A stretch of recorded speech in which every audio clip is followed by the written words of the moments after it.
All right, hello everybody, and welcome to the grand finale of Retrothon 2022.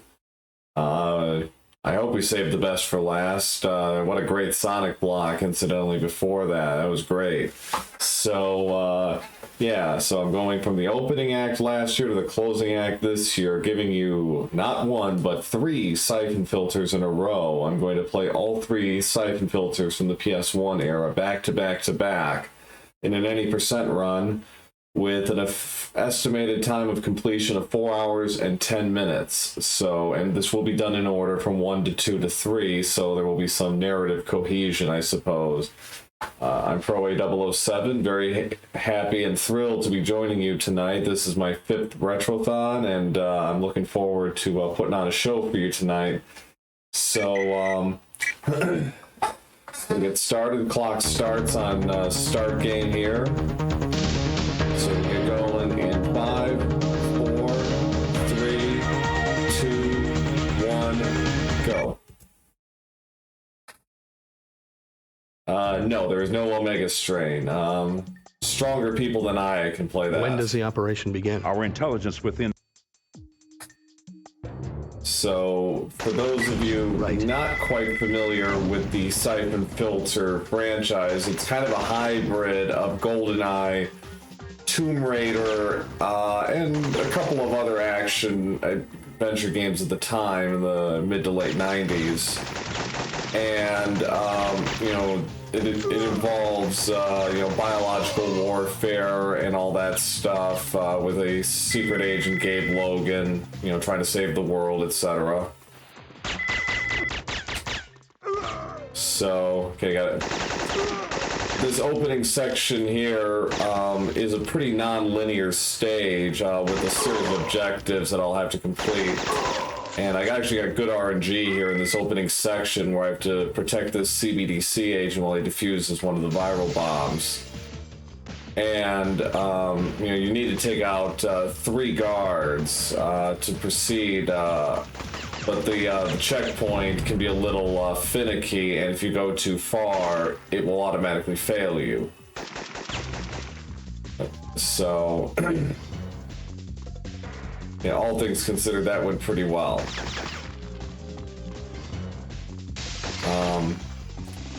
But yeah, the first Siphon Filter came out in February of 1999 and was a sleeper hit, I think, for the PlayStation in '99.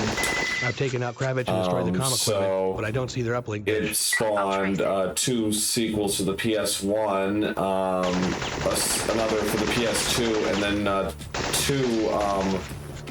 2 games for the PSP. And so one thing you probably noticed me doing is I'm doing a lot of what we call interaction skips, where I'm going to shoot and interact with the object at the same time to basically have Gabe skip over this animation of him like pulling the switch like there. That's slow. Bypass the subway security. The ramp in the first terminal should be clear. And you want to do a lot of that, as much of that as humanly possible. There are like 60 interaction skips in SF1, and each miss adds about a second and a half to the run. So, anything you can do. And there's also a climb skip where, as Gabe pulls himself up, as soon as his foot touches the platform, I'm going to do like an aim buffer to basically skip more animation and just cut down on frames.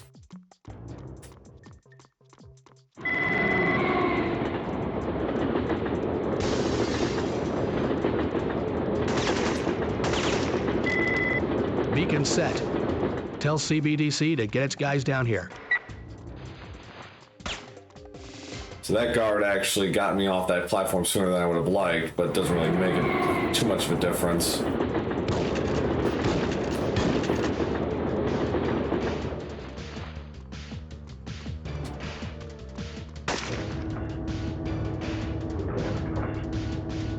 So this is actually a decent start so far for me in this first stage. First stage has a high reset rate just because of that opening bit with the bank and trying to protect that CBDC agent. The RNG can be a little wonky sometimes, so you're kind of at its mercy.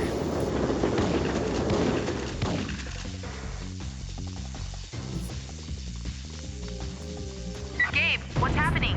So yeah, that was a good level. That was a good opening level. I'm setting a beacon. Wait. Alright, so on to the second stage. Basically, in the cutscene, that bomb that I just bypassed explodes and pretty much destroys the subway. So now Gabe's got to claw his way out to stop Romer, the main villain of this game. And, That should be all the C4 need to blow open that save the world, etc. So what I did there was a fire skip. There are a few of those in the game where I basically just, damage boost my way through that gap in the game and move on and save about 25 seconds. It's best to do it with a two-handed weapon like the M16 or the sniper rifle. That's what we call the leap of faith, where I just run off the platform there and just grab onto the edge. You're supposed to, shimmy across, but this is faster. But it's also riskier. If I didn't turn... Leon, I found the gas main. I took like an extra half a second to make sure I was in a good spot before doing that, because otherwise it would have cost me 20 seconds. It's an instant death. And missing a couple of these interaction skips. The one with the gas main is actually one of the hardest to get because it's such an awkward position. So here I'm just going to take out one, maybe two of these guards, and then take out the guard behind me and move on.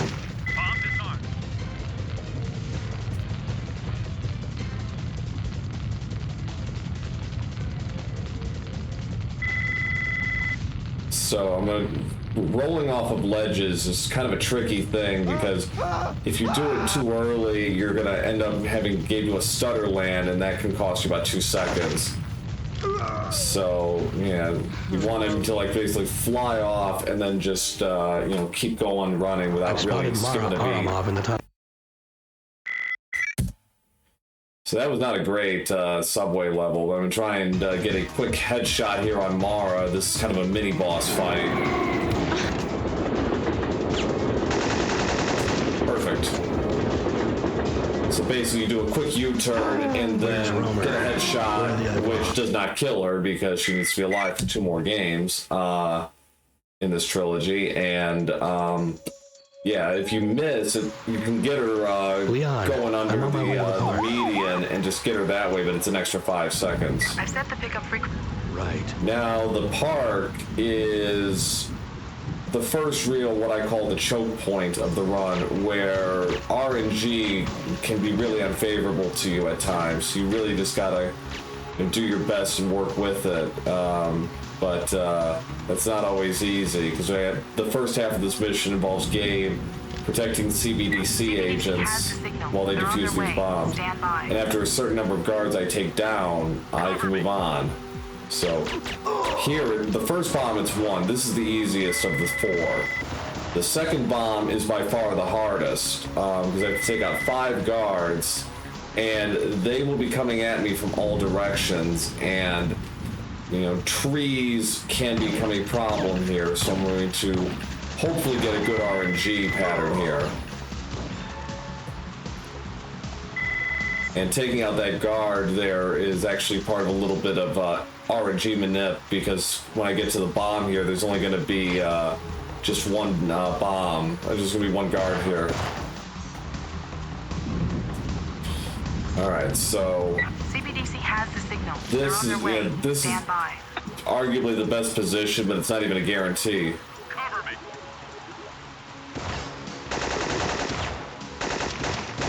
See, like I said, that guard was right there. Oh! Well, that was unexpected. Huh. So that's like a 40-second mistake. that actually underlines something that is quite important here, is crouching while shooting. If you, when it's doable, do it.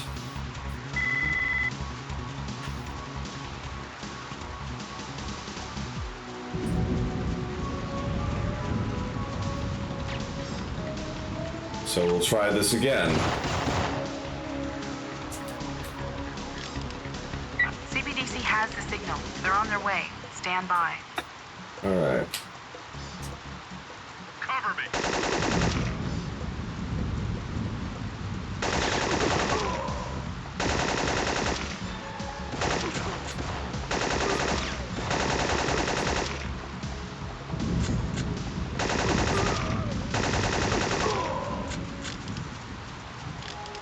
All right. Come on. Okay, this is getting a little absurd here. That was 6 guards. That shouldn't have happened.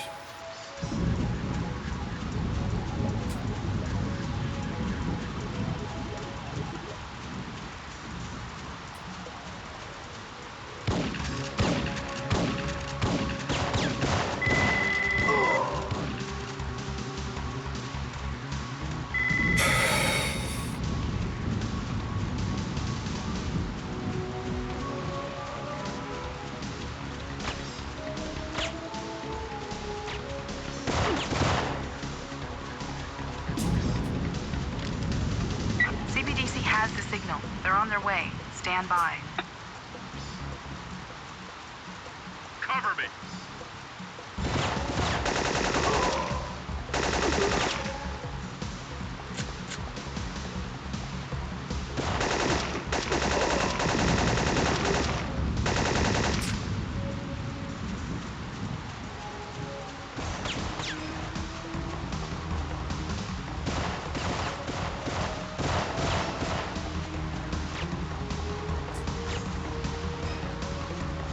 Seriously, what in God's name is going on here?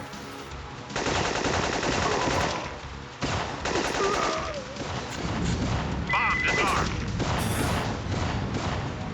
That is that is the worst luck I have ever had.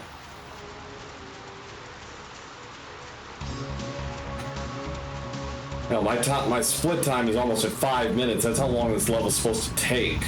About 5:10 to 5:05 to 5:20. So yeah, I'm down about 2.5 minutes already.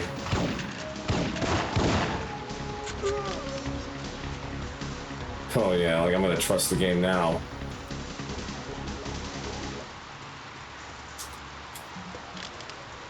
CBDC has the signal. They're on their way. Stand. Cover me.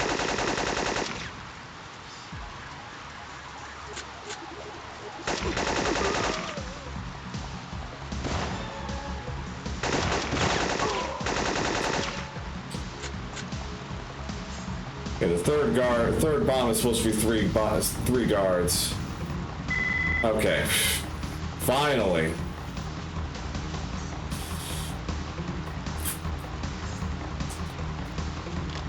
CBDC has the signal. They're on their way. Stand by. Cover me.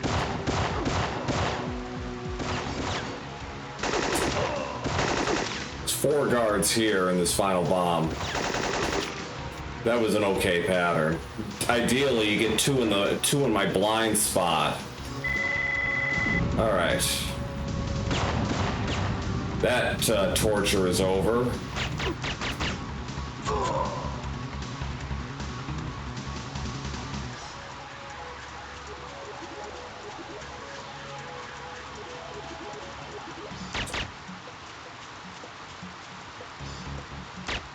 All right. Check. This is a 4-hour run, so if this is the worst I get, you know, let's hope, it gets better from here.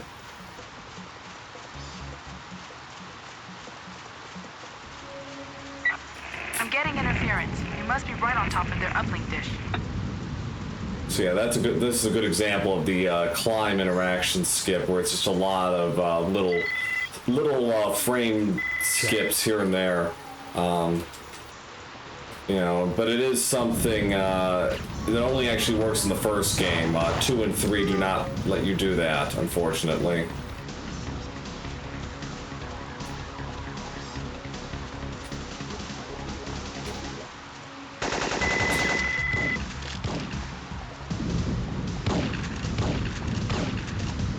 Alright, so took out Marcos, who's the triggerman, backup triggerman for the bomb, and now we're on to the first boss of the game, Anton Gradou, who is actually pretty easy, but he can be dangerous if your timing is a little off, because he is armed with a flamethrower. I'm at the entrance. Tell CBDC to get their team moving. Hurry, Gabe. You don't have much time.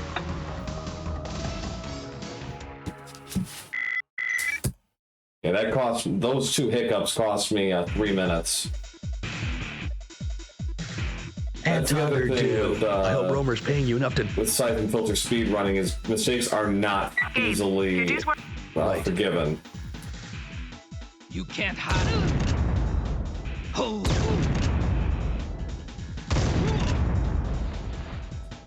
Oh, the ports? Yeah. That'll be nice to see them. Gabe, are you all I don't right? think they're gonna... He's finished. It doesn't sound like they're gonna do anything to them. Though trophy support would be nice. So yeah, 1509 opening section. Yikes! Ideally, I like to Analyze be blood taken from Romer's men. around 12:15 to 12:20. Fagan's heading for the... So this is the first stealth portion of the game, and I'm going to do the world famous Fagan skip, where I'm going to try and get ahead of him in the Stonehenge and skip about 90 seconds of gameplay. First, I had to take out these guards. There's actually 2 approaches. This is the safer one. So this is kind of a skip in of itself, so yeah. And I did the fire skip in the second level, which really wasn't intended, but here we are. There are a few others in this game.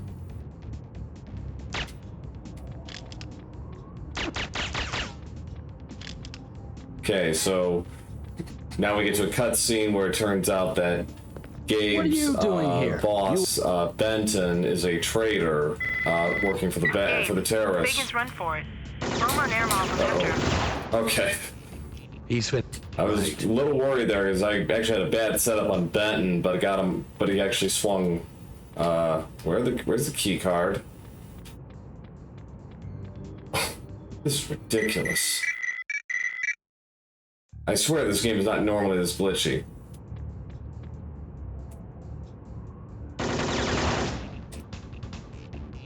Check. Oh, he trolled all right. And normally I'm supposed to get a key card, but unfortunately he decided to, swallow it before dying.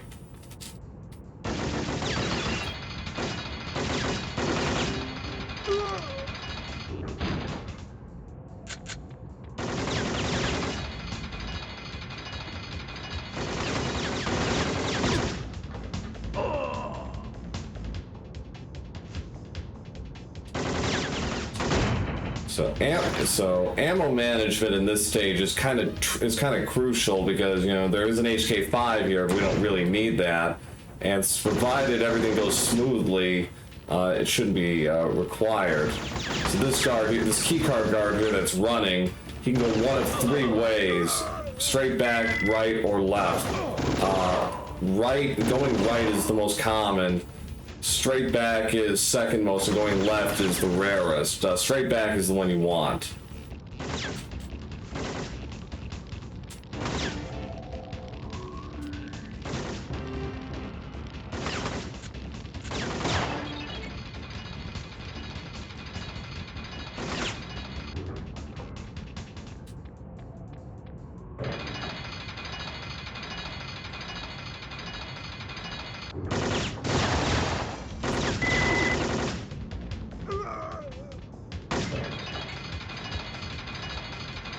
Interaction skip on those keycard doors is kind of finicky because it's basically flattened against the wall there. So, you know, it's hard to exactly get a precise beat on it sometimes. Okay, so sometimes there's a guard that stands right in front of me as I get off this elevator. Not today. So yeah, the G18 is, for my money, the third best gun in the game because it has the highest fire rate. So you can basically spam your way past a lot of these guards that are wearing flak jackets, which becomes a more common occurrence as the game progresses. Until we get to the end where it's nothing but flak jackets.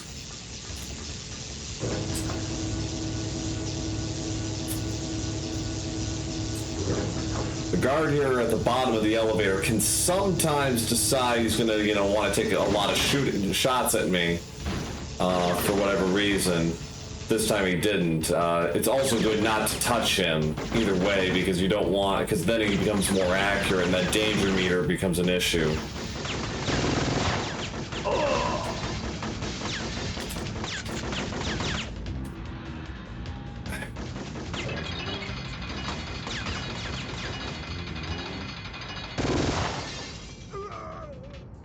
So I'm going to pick up the K3G4 here and blow the interaction skip. I'm 25 seconds behind because of Fagan's trolling. Well, and a few other things, but mostly not Fagan, Benton's trolling.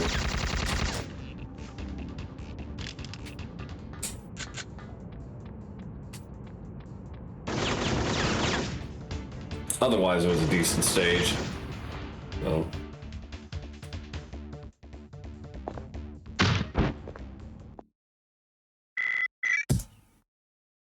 So this next stage is pretty short. It is also going to be the only time we use the taser. The entrance to the dynamo. So out of all 3 games. So for the you taser fans, you know, that is the game's kind of calling card, I suppose, to the casuals, is the taser.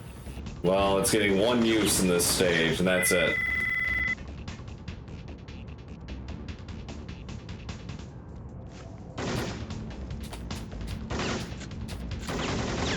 So you saw me do kind of a shimmy skip there, and that's one of the more recent discoveries where as Gabe is climbing, you can kind of do a shimmy across the platform. It gets more use in SF2. This stage and Warehouse 1 near the end is the only places where we're really going to use it in SF1. Now this section up ahead here is got some RNG variants. These 2 guards up ahead, I'm going to want them to come out right away, and they do not because I'm apparently going to suffer. And wow, neither of them moved. That's bad RNG. Come on.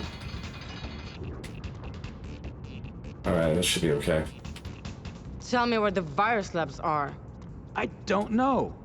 Tell me, or I will kill you. Enjoy your taser. Yes.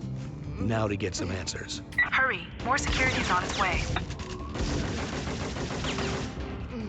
I'm gonna actually shoot Mara here to end the cutscene a little sooner than would have otherwise. Leon? Gabe, we needed Mara alive.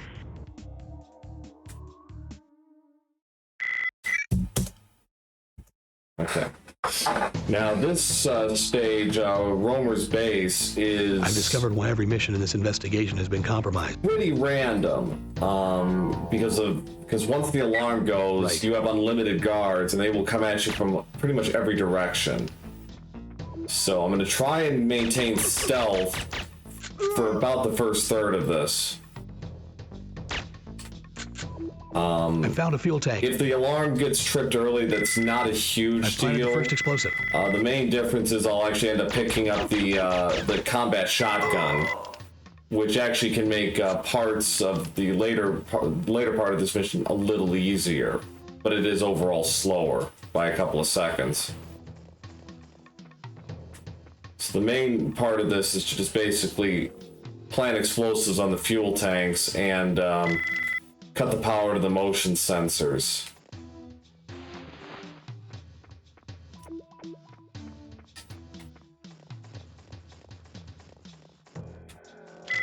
Now with these two guards up ahead here, if I play my positioning correctly, I can get past them without them seeing me, but that's pretty hard to do.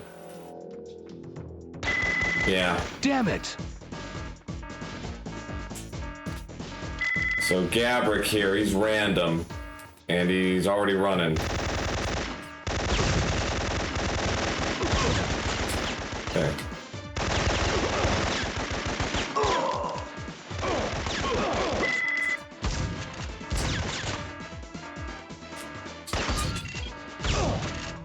Okay, well, not the ideal setup, but that worked out pretty well.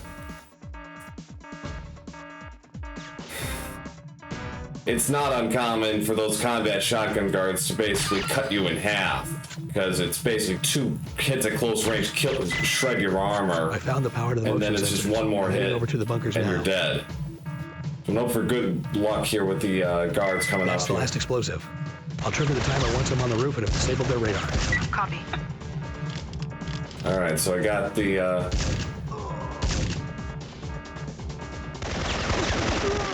Normally it's 5 guards. Today it was 6, but that's fine.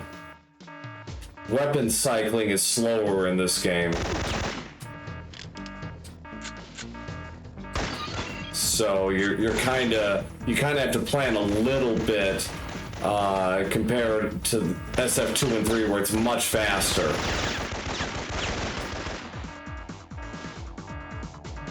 Yes, this is on the PS1. So now I just gotta slide past these guards. All right. So actually a pretty good stage. The 304, that's pretty solid actually. Now the base bunker is a ton of interaction skips. Right. But I'm actually gonna make a safety here.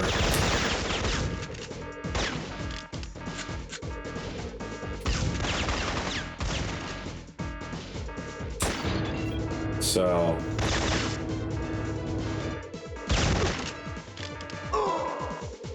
yeah, basically, if you actually pick up the combat shotgun earlier, you're probably gonna have more PK-102 ammo, which will actually make this stage a little easier, because this is really all you're gonna be using.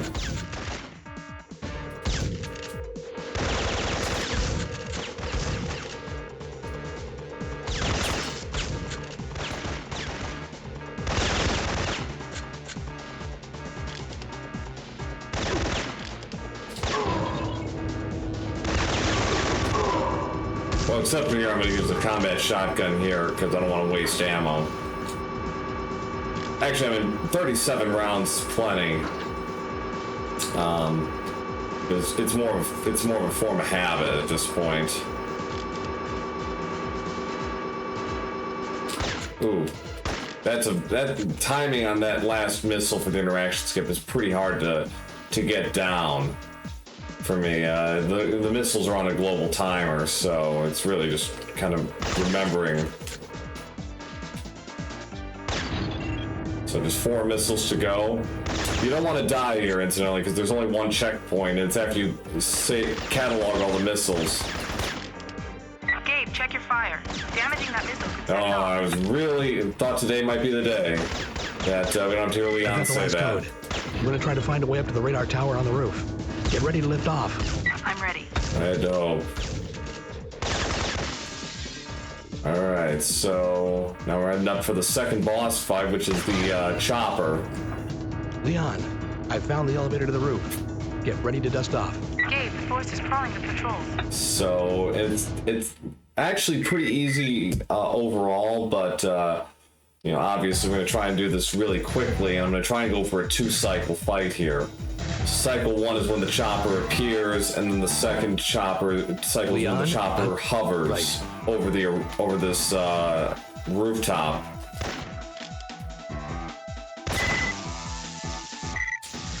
Skipping the dialogue.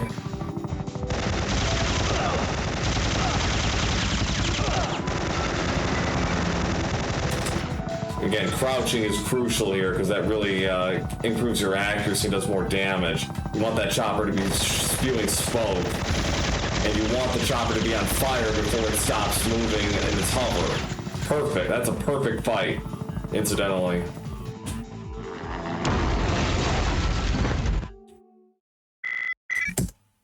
Yeah, that was about a 55.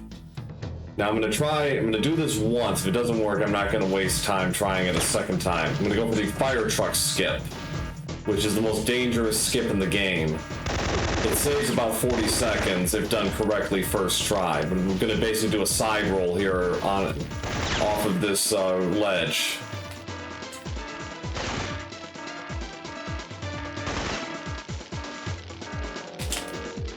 Got it. All right, good. So yeah, basically you roll onto a certain spot on the truck and you can roll off, taking damage, no doubt, but you're still pretty safe.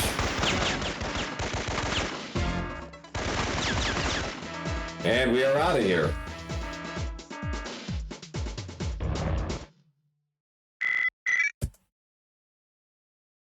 Yes, Naroon is right. That is a very easy trick to mess up, and it's a run killer My for God. sure. Siphon Filter. One more. Right. So that was a 29:42 first half. That's about 3 minutes slower than I would like. I usually in the 26:30 to 26:50 range.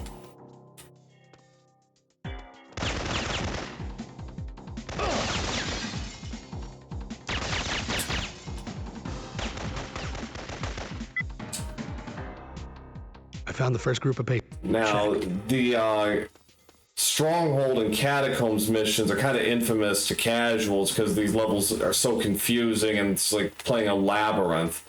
The good news is there's no RNG on, where the scientists are located or, or the test subjects, so that does help. Now that said, there are a couple of things we'll be looking out for. And you don't want to mess any of this up because some of these mistakes will cost you about 2 minutes. Because I remember last year for Retrothon, I accidentally killed a test subject right around here. And I still don't know how, but it cost me 2 minutes and actually killed what was looking like a really good marathon run. Yeah, somehow that test subject got hit.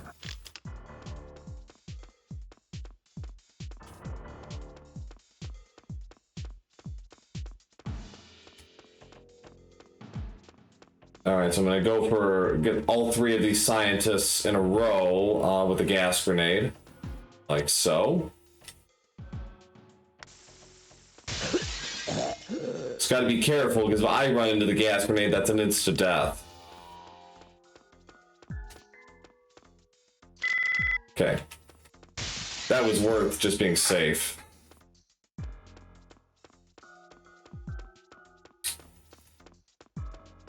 All right, so on we go.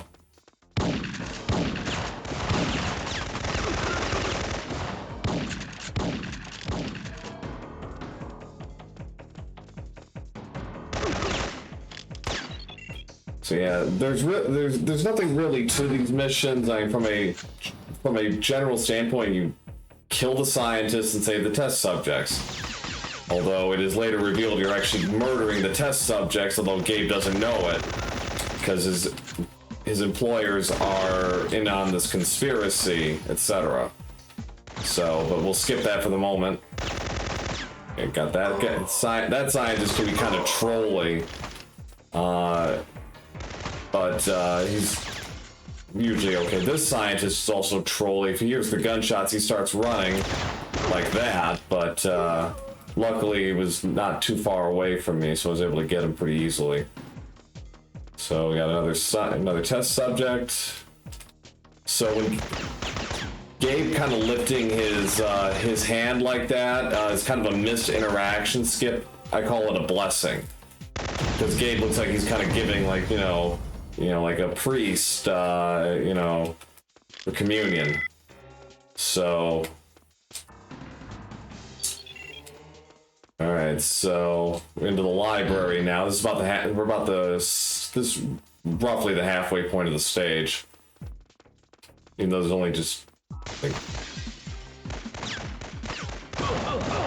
Okay. I'm mostly just gonna ignore these guards here. I might take out this one here on the top rail, on the top landing. Just for a flak, because he's got a flak jacket.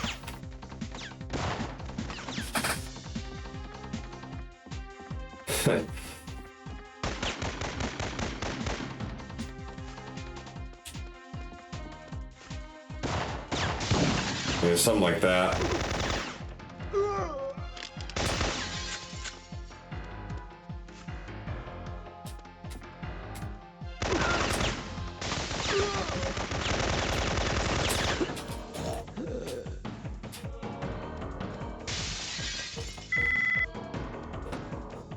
Okay, so all the test subjects have been saved, I guess. Or they've been all attended to. I guess that's accurate. Now, some of these scientists are actually carrying weapons. They're carrying 45 pistols, and you know they've channeled their inner. They've been trained in the ways of Gordon Freeman because they are actually pretty dangerous.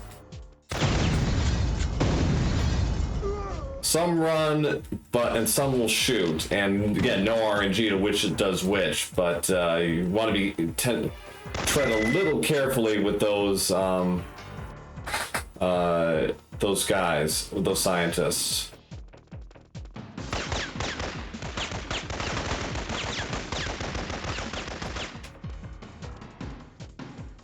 All right. Yeah, it is Kavik. That is true.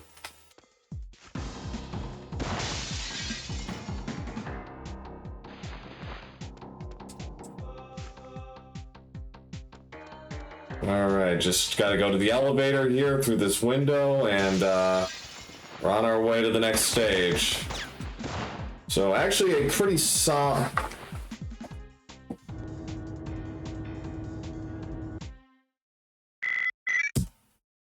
That's a very good question, Paradoxical119. Thank you for living up to your name.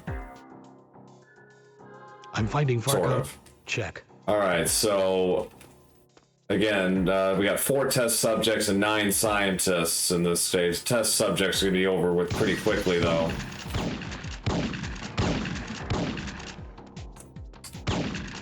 So here, I'm actually going to lure the scientist out, but I'm not going to deal with him right away. I'm just going to I'm just going to empty an entire magazine. So, but I'll deal with him later. So, okay, there he is. The blue dot is the scientist. So we're gonna go left to right here.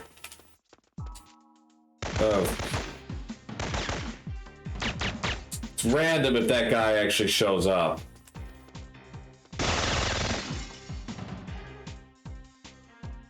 So yeah, that scientist there, he's probably the most unpredictable of them all, but luckily actually that guard, being where he was, made it more likely that he was going to start running right away.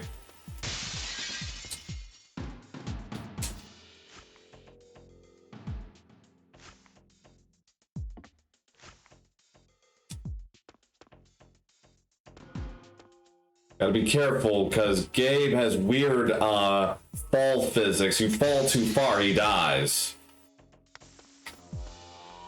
So I'm gonna throw a gas grenade there to kill a scientist as he comes out of a spawn point. Take out that scientist.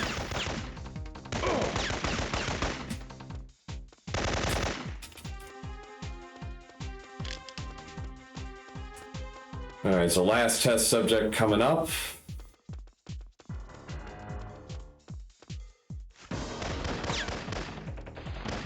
Now there's this Markinson contact. It's kinda... It almost breaks even as far as whether to accept the call or not. I generally don't.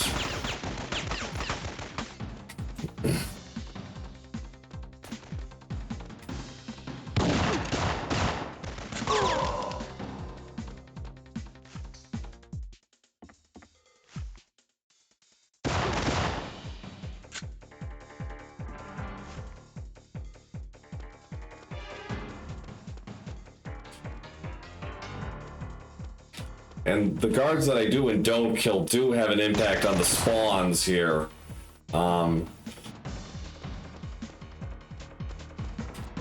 Oof. Be a little careful here. Okay. Got him. Normally I have a full magazine of G18 ammo for that scientist, but had to deal with the runaway earlier, so probably could use PK102 there, but that's all right. Oh, unusual spawn this time.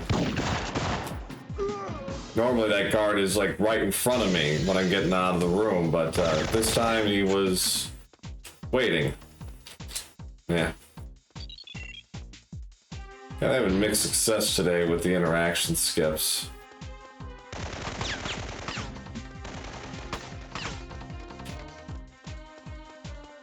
So, scientist here has the key card. I'm gonna get rid of it.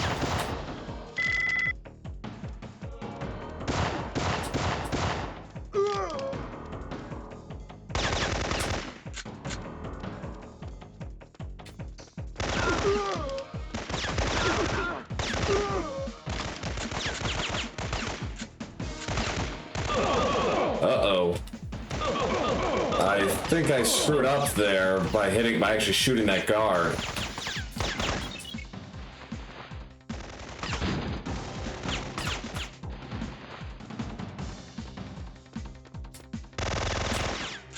Little known fact, you actually shoot guards, they actually become more accurate.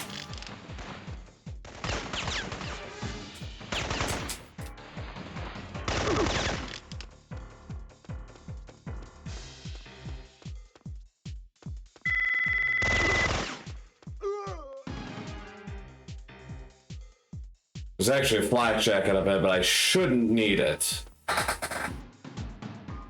Besides, it's a checkpoint, so it doesn't really matter.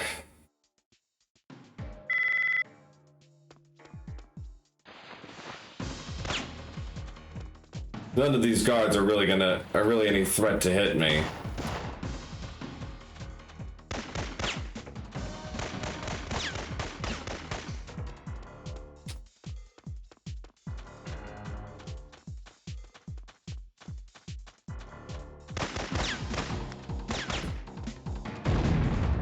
Alright, this last scientist. Yeah, I headshotted him just to make absolutely sure. Otherwise I would have just hit him with full of body shots.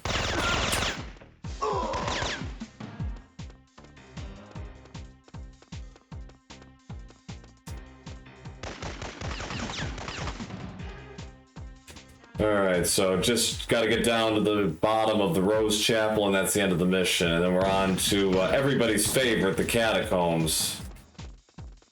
And I use the word favorite somewhat in quotation marks.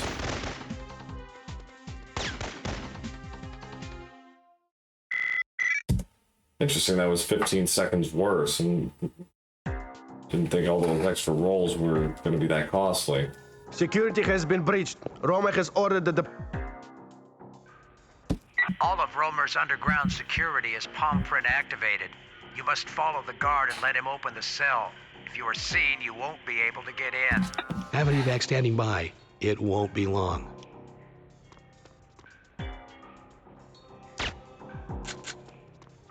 So yeah, this is the second required stealth portion of the game.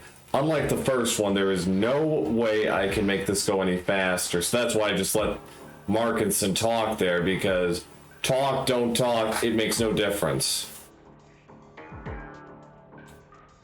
This is a guaranteed 2 minutes and 20 seconds you're never getting back.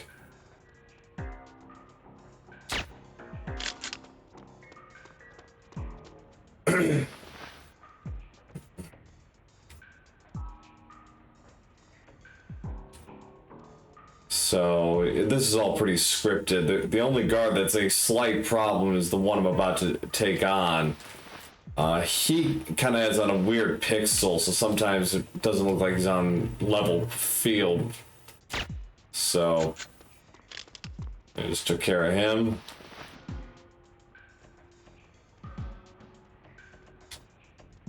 Yeah, the Catacombs is the longest level in SF1 and is in the top 3 for the trilogy in terms of length. I think only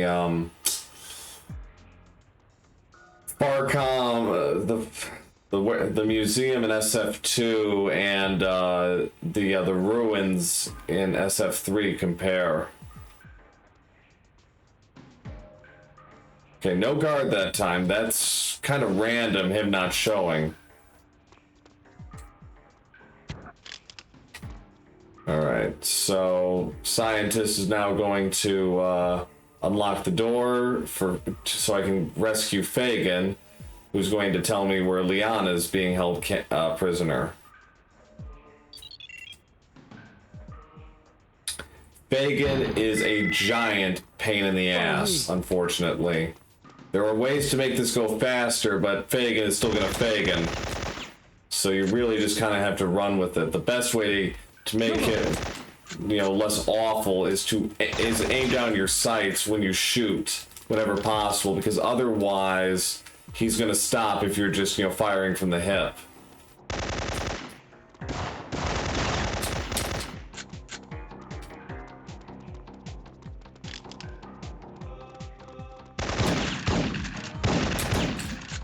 Odd pattern. Normally, if the guard on the left is the one who actually retreats, the guard on the right is the one who stays.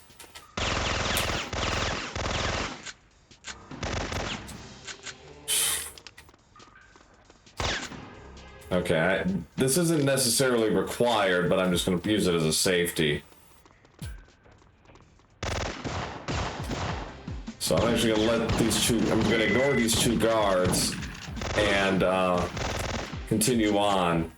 Because this will actually improve my RNG for this next section, because I'll have 0 guards down here.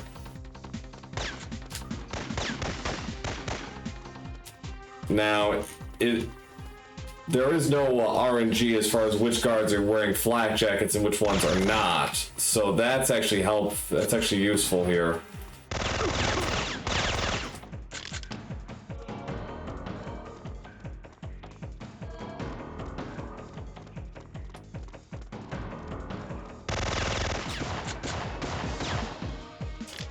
So yeah, I'm using the G18 here. It's basically a sweeper for this section. I'm probably going to switch to the K3G4 for the next section. So I'm going to lure this guard out. And any luck, Fagin's going to just keep running. No. No, this way. Just couldn't be that cooperative now, could he?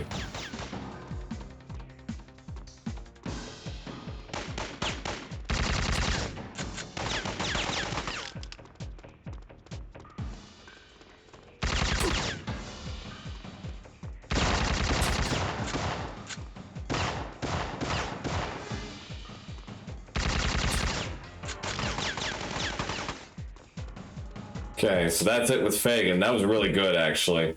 But a 245 on that section. That's your cell. You're on your own now. Now I'm going to do something really awful. I'm going to shoot Leon. Why? Because it'll make her run faster. Watch it! Oh. And unfortunately, I couldn't get her to do her piercing scream of death.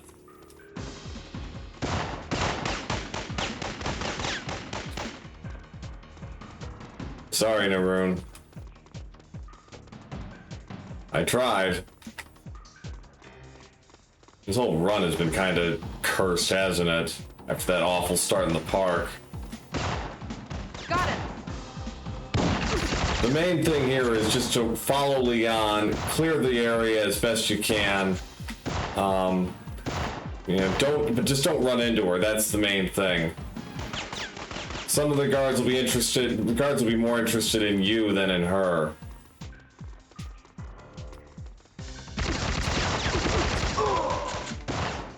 That guy should be dead, but okay.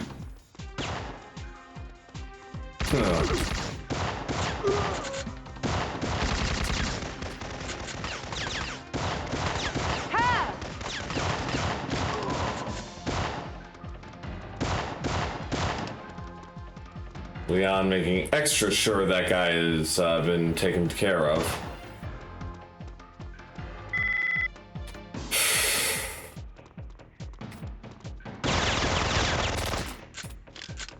So yeah, I'm just gonna use the G18 from this point on because none of these guards, well, I shouldn't say none, but we're almost to the end, so I can kind of ease up.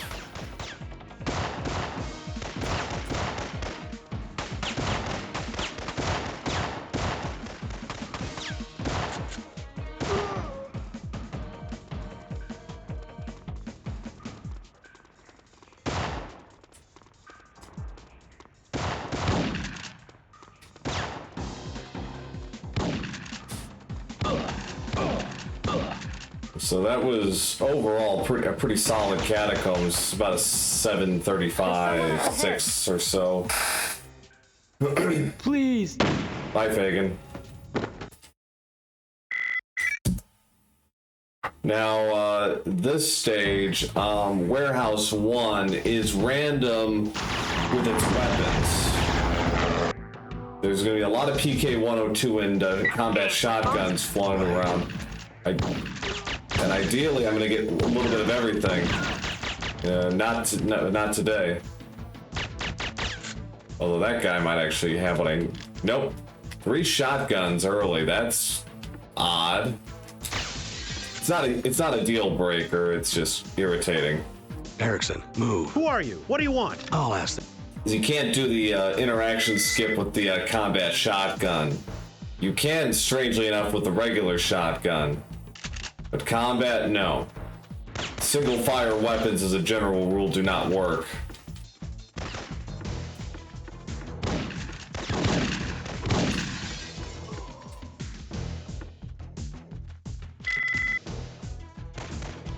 Right.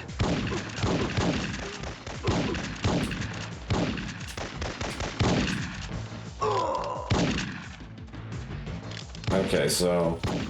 Oops. That's fine.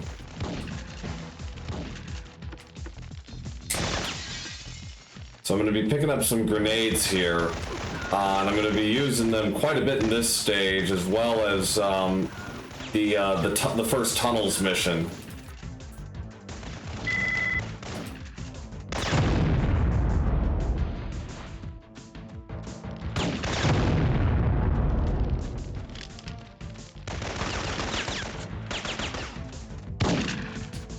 So the guys in blue are Romer's men, the guys in white are Fagin's men. And both are equally dangerous, although we're dealing more with Fagin's men in the next 2 stages, and then Romer's in the last 3. I knew that was going to happen. There were a couple of fuel explosive barrels I wanted to hold on to, but no, the game just... Oh, and I got hit.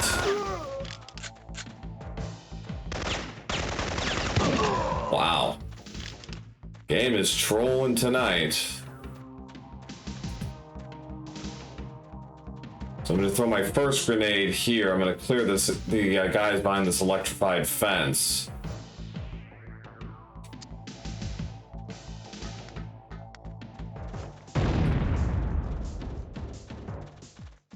Because otherwise, they would be shooting at me and not the guys in blue.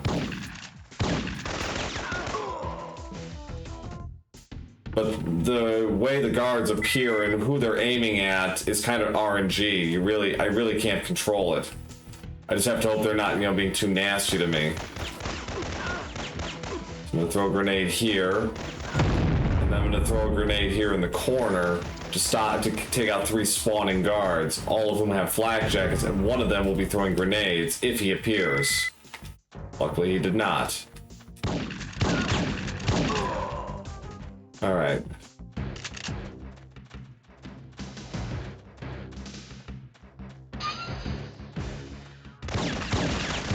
Alright, I should be okay. I should be okay the rest of the way. There is a little bit of RNG with a section coming up here. With 2 guards are going to be coming out from a side tunnel. Sometimes instead of just running like they should, they'll actually stop and start paying attention to me, which is what I don't want. Because then I have to take them out, and then I'll have to take out the 3 guards that they're supposed to be running towards. Okay, so good pattern. Got a double.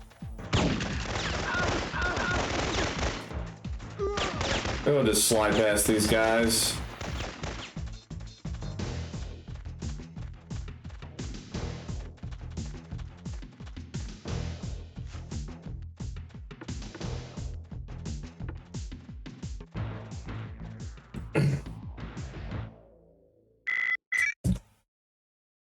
So now, from this point on, every guard I'm going to encounter is going to be wearing a flak jacket. Leon, I found shipping manifests for parts.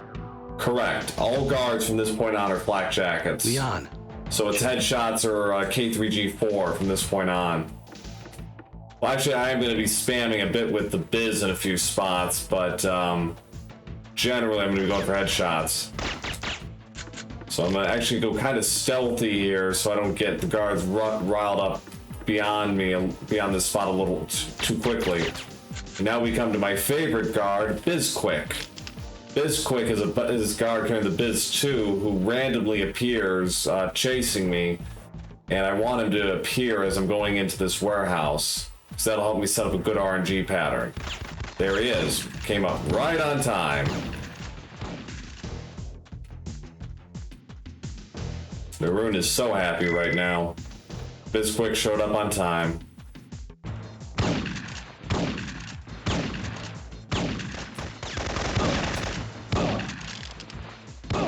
Ooh. Yeah, I'm in trouble though.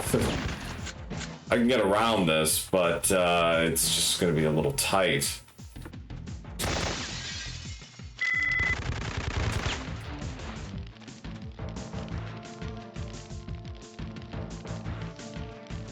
Yeah, not ideal, but I can make this work. Because I'm gonna manip this guard down below to throw a grenade down the tunnel and take out 2 approaching guards. Like so.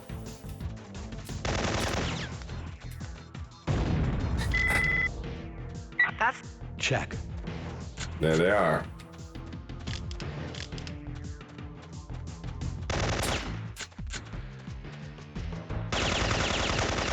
He actually slipped past my fire. Alright, so I'm going to use the K3G4 here just to help me clear this initial tunnel of guards.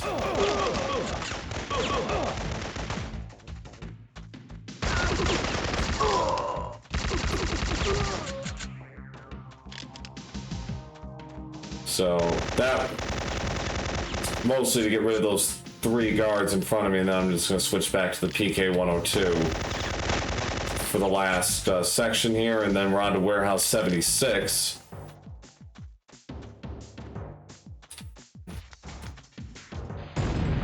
Gabe, that's Warehouse 76. The entrance to the silo is in there somewhere.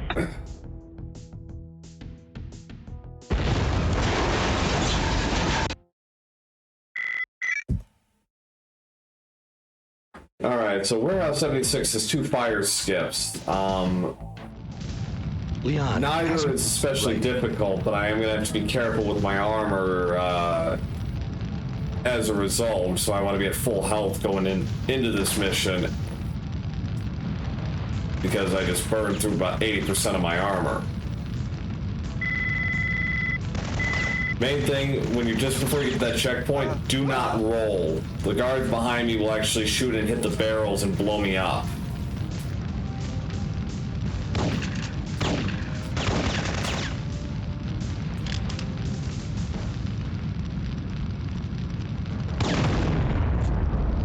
Alright, so these guys have been taken care of.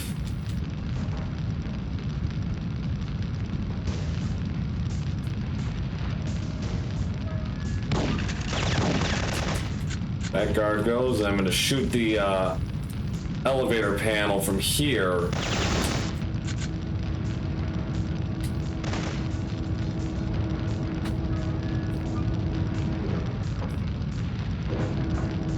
found the elevator There down. is actually a different way to do this, but it has a decent soft lock risk. The Kazakhstan government is mobilizing Because of the way the ground forces and camera asking Russia works. for help. They think a civil war is breaking out So, here. not trying that today.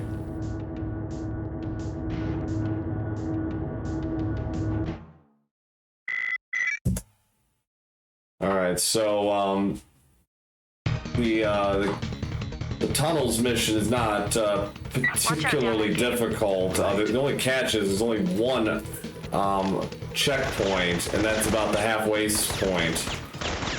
Checkpoints are rather few and far between. Oops, shoot. There we go. Okay. I got the Mara skip, so I got to skip having to wait for that conversation where Leon, through Mara, Aramov tells us that the lasers can only be shut off through a series of control panels.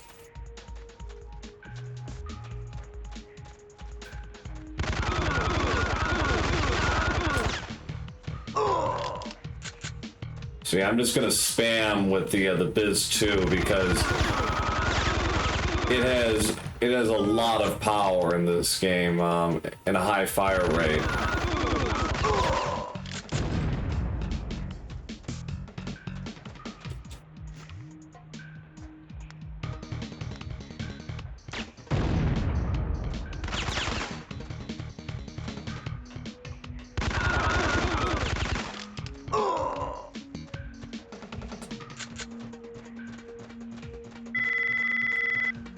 So now I'm gonna use another grenade here to actually trip the control panel for the elevator because it's out.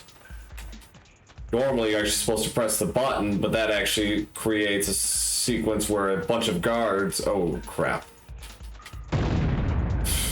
Bad throw. So we'll just shoot it. I had trouble with this in practice lately, too. I think I might have been too far to the right. But yeah, basically, if I actually press the button, guards start appearing here. Well, we don't want that, so we'll just shoot or blow it up.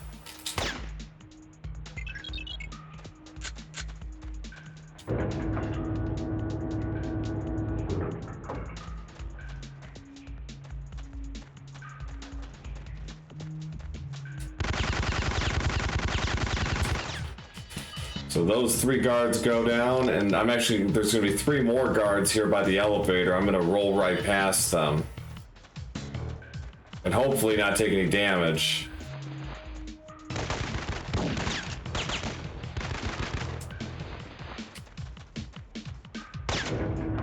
Oh Christ.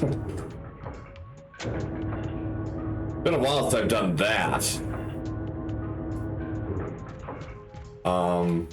Running under the elevator, luckily not a huge deal.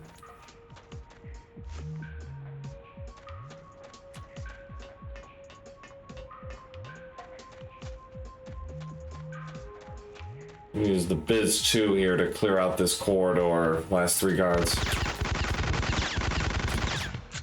Normally all 3 guards crouch. This time one of them decided to come out running. I've made it into the power room. I'm going to try to overload the generator. Be careful. I'm not sure what that will do to the power room. The whole place could blow.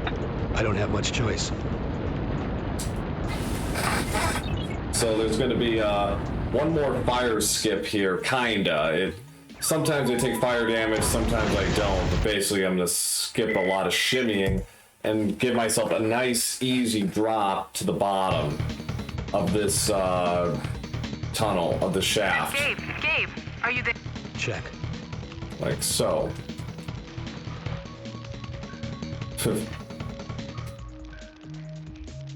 Alright, we reached the bottom. Nice and easy. That's actually a pretty easy fire. That's an easy little skip to do. Okay, so yeah, I'm not in great shape with K3G4 ammo, but I should be okay for the final mission. So I'm gonna use the Biz the rest of the way here.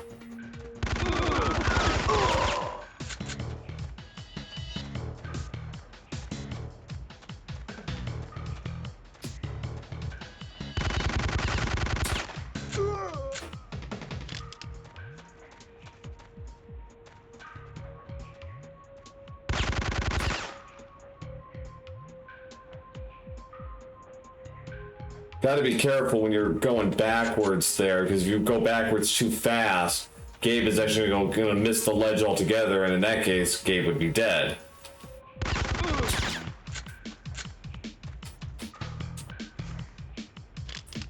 The sort of, I guess, accepted way is to actually crouch and then climb down to the bottom of to the edge of the ledge, but we're not going to do that. Now there is a strat that I only do for PB runs, which is called YOLO, where I basically run past all these guards and spam the K3G4, but we're not going to do that, because that's extremely dangerous and has a high probability of failure. It's like you've got like a more than a 50% chance of it screwing up.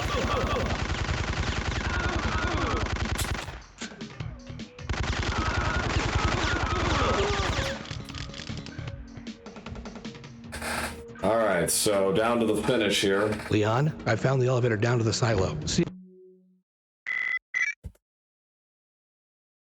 So ideally, this should be a pretty quick stage. Leon, check. Okay, so I'm gonna entice this guard to throw his grenade, and hopefully it kills the guard down below. It did not.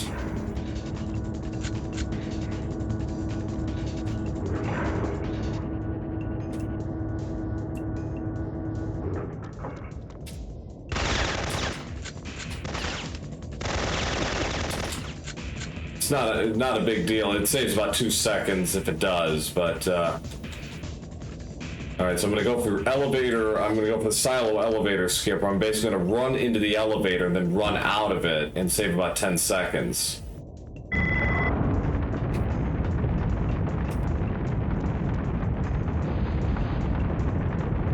So yeah, so now Gabe can totally survive being in a silo chamber with a nuclear weapon launching.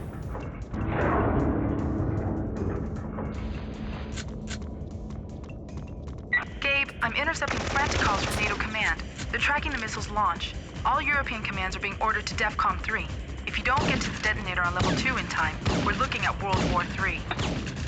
Alright, so now we come to the final 2 rooms of the game. There's going to be a scientist with a key card that I need to kill. And now I'm going to take out this guy here, and then there's another biz guard behind me that I want to get away from as quickly as possible. We call him Bizkill.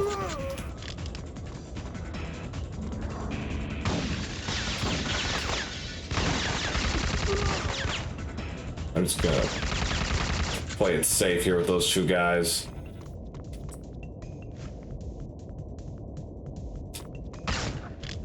So now all I have to do is throw a gas grenade at Romer, and we are out of here for SF1. Time is when we see Romer cover. Oh, we did it again. Love it when it happens. Alright, so that gas grenade exploding in midair would have done it. I made it. I'm triggering the missile's detonation.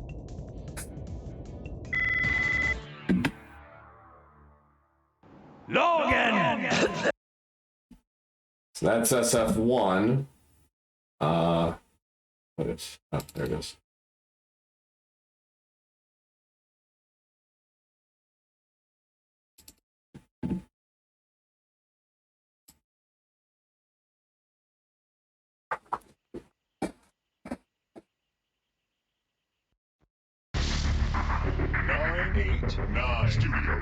All right, so that's 1 down, 2 to go. Yeah, I hate it when that happens.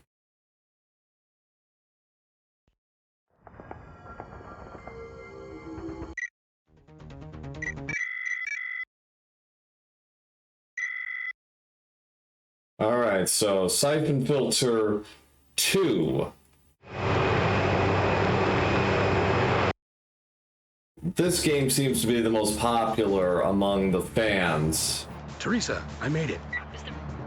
Which is not completely hard to understand, but it's also by far the most aggravating of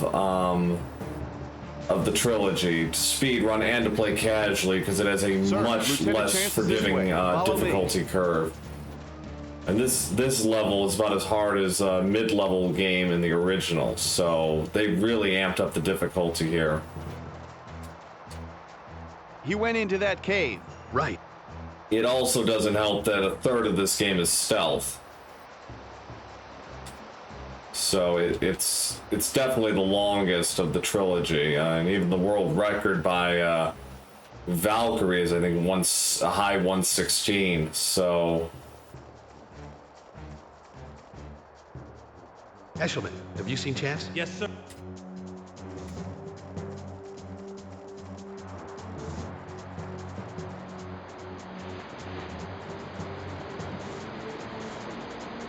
Chance, I've been looking all over.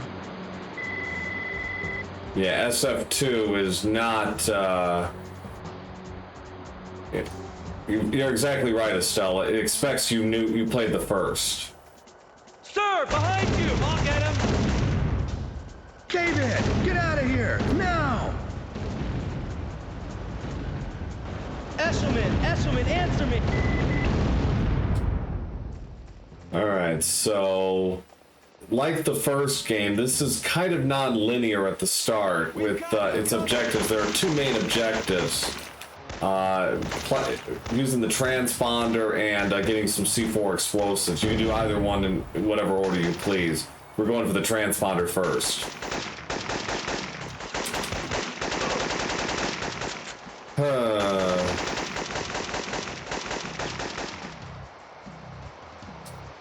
Archer says we'll have the place locked down within an hour, but they're putting up a fight. Oh, it's Logan! Kill! You really want to get that guy on the ledge first, because otherwise he starts running around and he's just really a pain to get rid of. And he's got a lot of health for some reason. It takes like 7 pistol shots to take him down if you're just going for body shots. Teresa, I've got a lock on the... Okay. Yeah, oh yes, hard mode on SF2. That's its own creature. Huh.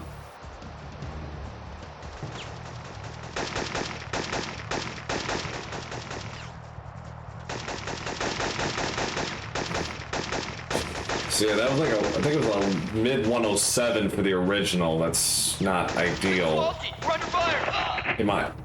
Basing this off my PB run, in my PB run it was like a mid 103, so you know, wasn't getting jobbed by the park mission. But there were weaknesses in SF2 and 3, so it should actually level out a little bit by the time it's over.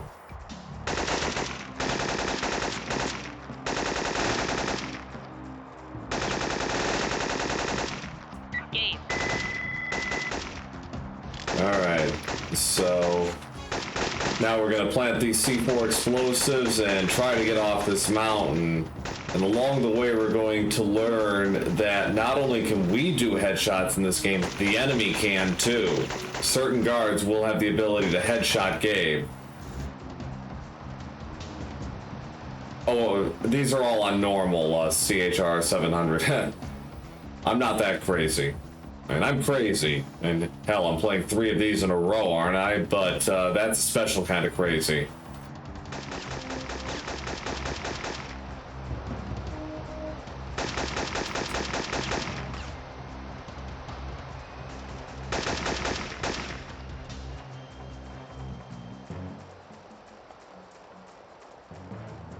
Found Kowalski yet? Did you get the C4?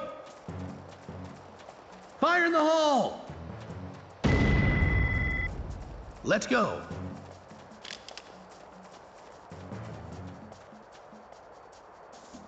Hold up. What is it?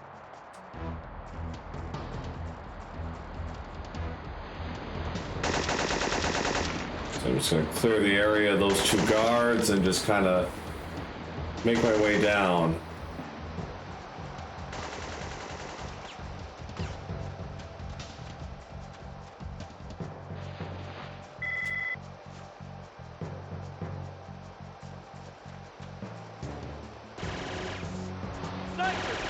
So yeah, these snipers with the H11 sniper rifles can headshot me and kill me instantly. So I gotta be careful with them.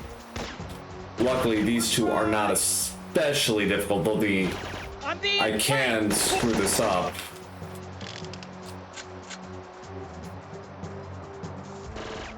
I'm just gonna...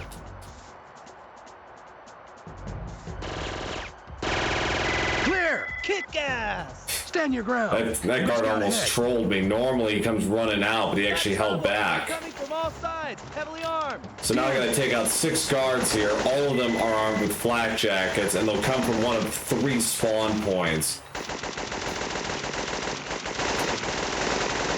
Ideally, you want them to stay on top because it's a lot easier to hit them. So I got 4 on the top and 2 on the bottom. Ramirez, you stay here with Ferguson. Yeah, so Mega Strain, yes, is always on hard.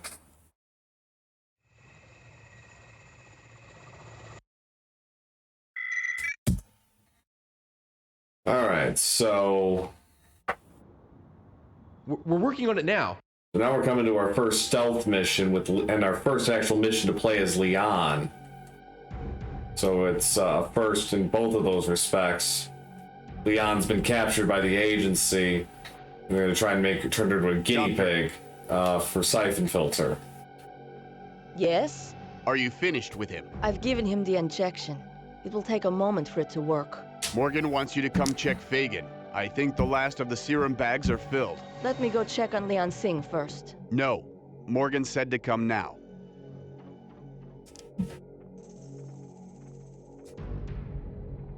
There is a way to actually get around them, not have to listen to that conversation, but it's a pretty nasty bit of maneuvering.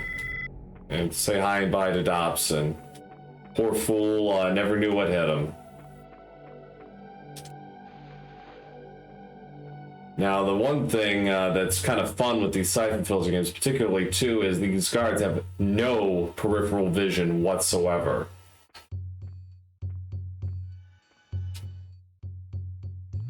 I've relieved the guard. We won't be disturbed. And also, remember Fagan? Well, this is the last we'll ever see of him in that bed there, so... Hi and bye, Fagan.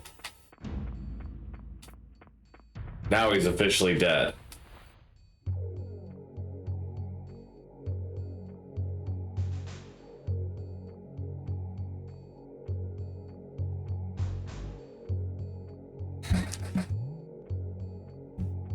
Buzz me out, Carter. Where are you going? I gotta get some air. Those government guys are giving me the creeps. Something's going on in there. Yeah, I know what you mean. They just brought up a couple of body bags, and I got a call from the CO saying the entire base has been quarantined and locked down tight. They are kind of like the Genome Soldiers, I think they're worse. At least the Genome Soldiers notice stuff. I'll be back up in a few.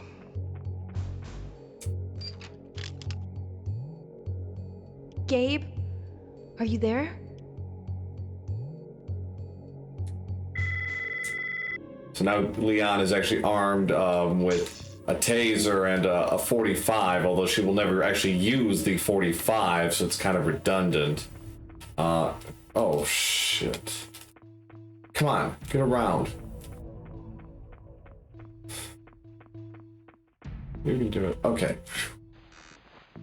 Oh, that was close. Luckily, these guards are on kind of a timer, so it doesn't really make a difference.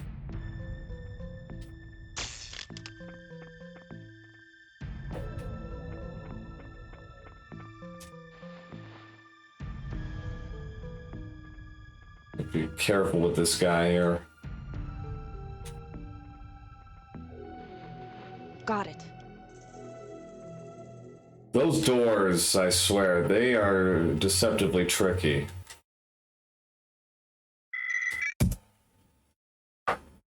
Alright, so we're back to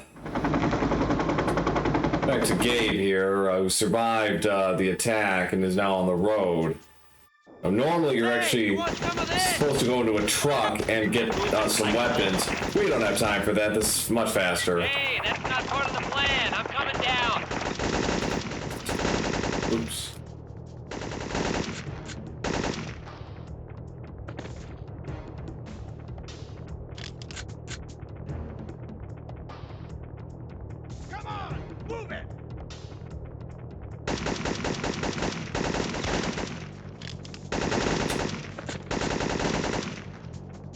Chance will take care of most of these guards for me, so I don't really have to worry about it. Gabe, we've got trouble. Damn it, they've all got...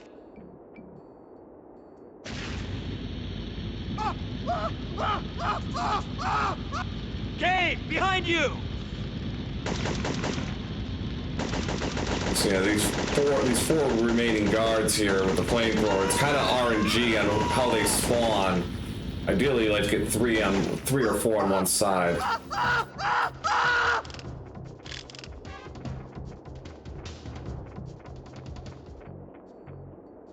There's just one guard out there.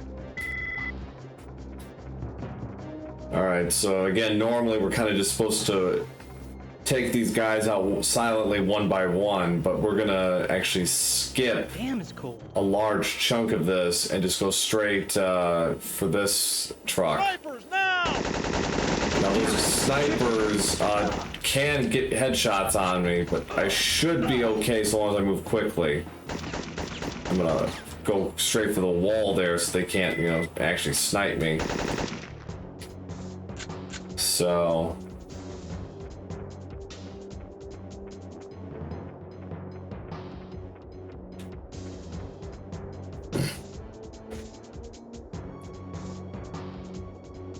So now I just gotta wait for Chance to show up. It's gonna take another like 5-10 seconds.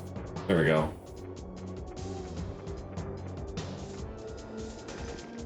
Damn, there's two APs. There's no escape, Logan. Come out with your hands in the air. Hold your fire. I'm coming out. Are you crazy?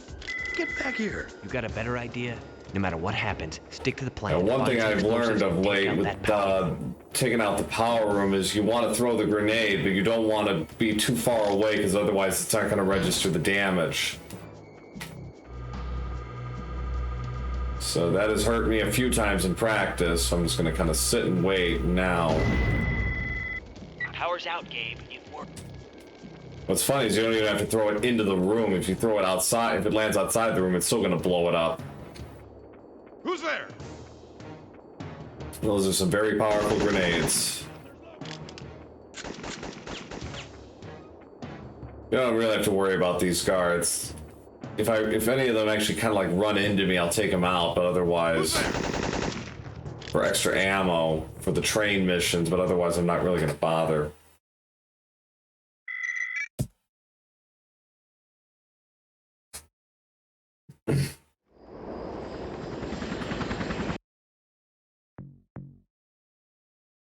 Alright, so now we come to the bridge mission, which is notorious, I think, among fans, because it is rather nasty. But we're going to try and make quick work of this. And the shimmy skip, at least, is still a thing in SF2.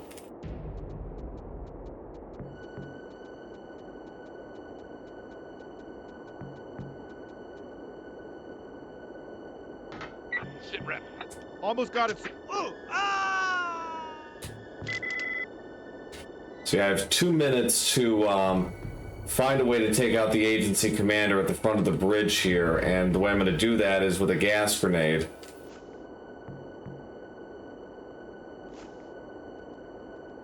Which is in this truck up ahead here.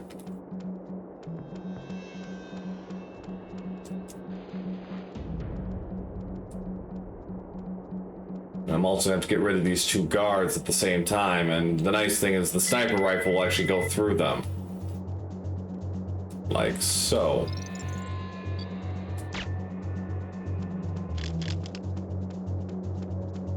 Yeah, that sitrep is lost to history, I'm afraid.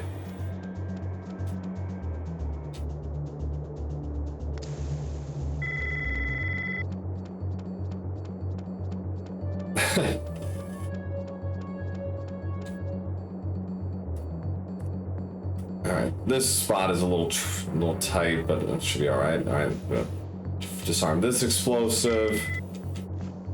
Okay, I'm just gonna ignore this guard here. I don't need to take him out.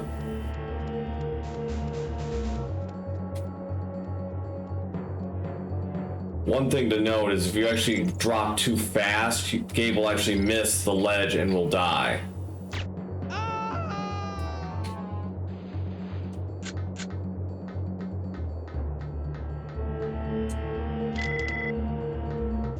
So you don't, there are not nearly as many interaction skips in 2 as there is in 1, but okay. A better position, I would have just gone for the head, but not from there.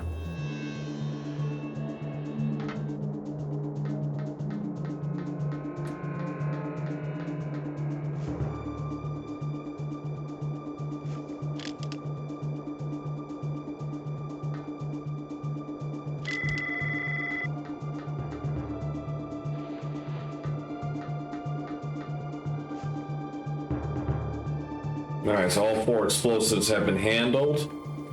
No problems there, so now Gabe can basically shoot as much as he likes on the bridge here. We're not gonna It's Logan! Blow the bridge now! make a spectacle of this. I will take that guard's ammo though, a weapon though. We can't! The charges are dead! Now these 2 guards up ahead here are holding CBDC agents hostage. Kill us now, you Shut up!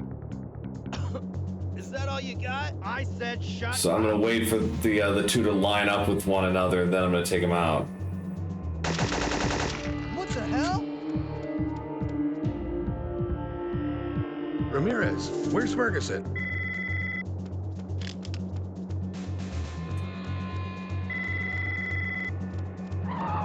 Get him! I'm gonna take out these guards and then just move on to the next truck. You can use grenades, but if you miss, it's gonna probably kill the CBDC agents in the process. So I'm just gonna shoot.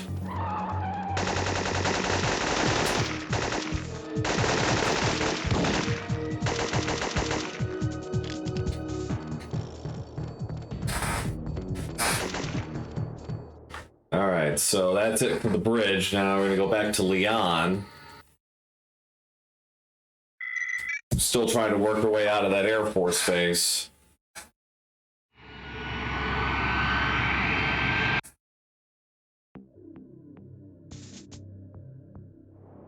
Teresa, come in. Ballard, one of the feds needs a lift over the main gate. I want you to double time it over to admin and drive the truck for him. Who are these guys, Sarge? What the hell are they up to? Don't ask Now questions, this Chairman. mission is interesting in that it's all stealth, but there is a glitch I'm going to execute that is going to basically debug this entire level. It's pretty wild. It happens around the halfway point. It saves about a minute. What took you so long? I've been waiting here for... Ugh. Teresa, I've got some.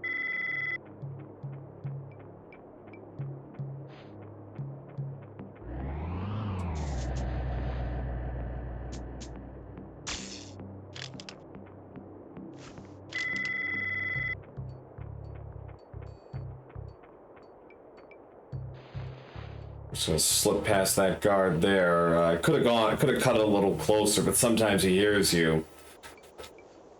And we don't want to have like a HCOM alert. Did you hear that? Hear what? I thought I heard something. I'll go check it out. Yeah, the hand taser gets a decent amount of use in this game. The air taser is already made I want my chopper its cleared for one and immediate only takeoff. appearance. Put the second chopper on standby. We will not see it again. The rest of the cargo looks secure. Everything from Farcom West is now accounted for. Sir, the F-22 is refilled and ready for takeoff, but the payload you are waiting for hasn't gotten here yet. Your pilot seemed anxious that I tell you. That'll be all, Airman. Get on the radio and ask Holman what the delay is. We can't afford any more screw-ups.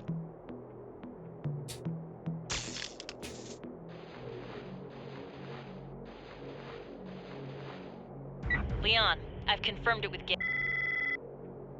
Just wait like an extra half a second so Morgan and Falcon can't hear me. Okay. Wasn't really expecting that, but okay, sure.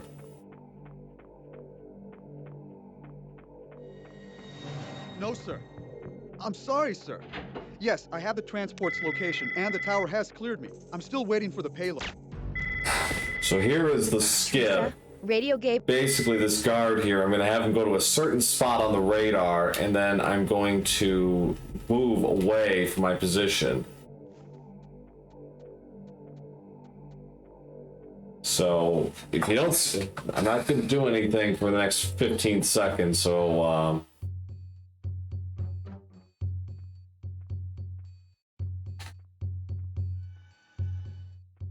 waiting for the green dot to go into a specific spot on the radar.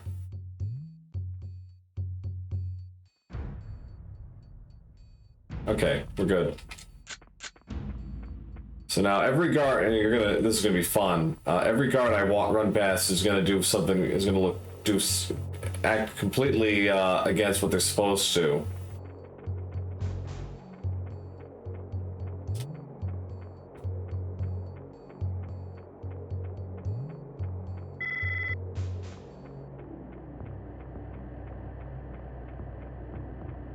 Yes, they can see me. No, they aren't going to actually do anything. The game has basically been bugged out.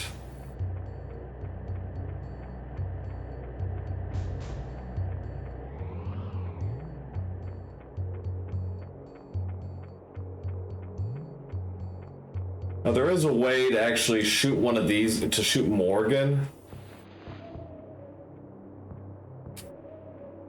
What's the holdup on that F-22 payload? And actually can make this go a little faster, but you run the risk of soft locking, so I'm not going to bother. I think it's a flavor of code error. Do without the escort, Airman. Sir, sorry, sir. So with Holman, I gotta catch up to him, and so Leon can have his her little interrogation with him. Oh. Oh.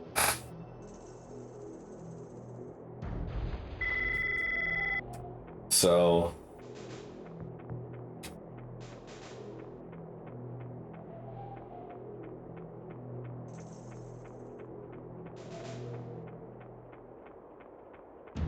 No, we don't actually kill Holman. Actually, it's a parameter not to.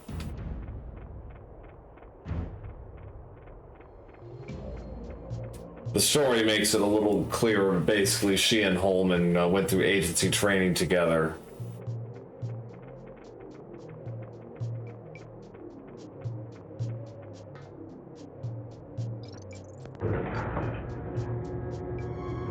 No, sir. Agent Holman has not checked in yet. The F-20...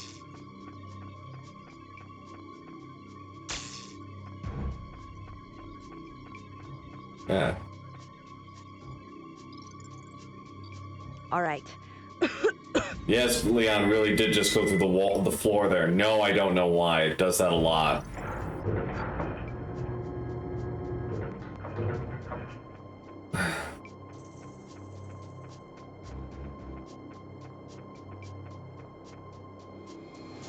All right, I'm through waiting. So I'm just gonna tase this guy and shoot Falcon, and we're out of here.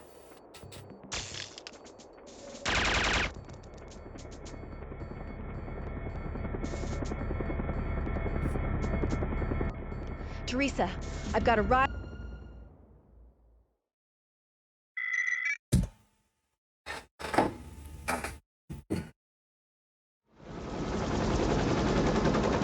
So now we come to the train missions. These are probably the most famous. Chance, I've been looking all over. And yet there's some weird dialogue looping, incidentally, but we'll get to that in a minute. But nevertheless, these missions are pretty famous because they were featured in the SF2 commercial in 2000. And oh yeah, they were on the demo discs as well. I think that was the first. I think it's the first train mission.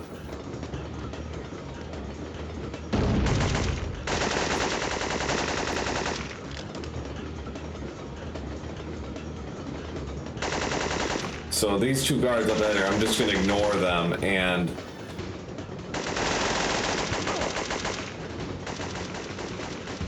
yeah, hopefully I don't take too much damage. I took about the normal level of damage I was expecting to, which is fine. Yeah, I gotta go across, I think it's 21 train cars in the first train mission and 20 in the second.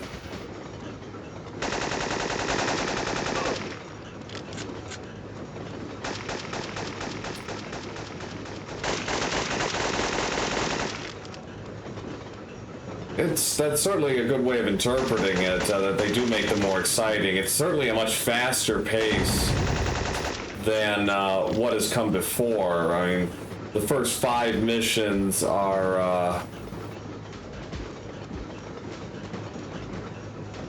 I think it was OPM, Nemesis, if I remember right. I think it was, I think the demo was in the OPM.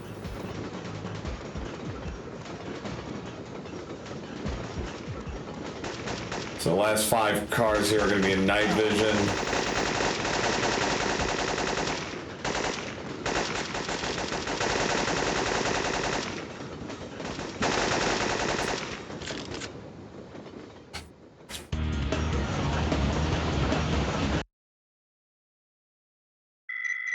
So that was a really good train mission. Now here, there are 3 jumps I'm going to try to execute. And I'm going to try and finesse the controls a little bit so that I get all 3 of them. They're chain jumps, basically. We're going to run from box to box here.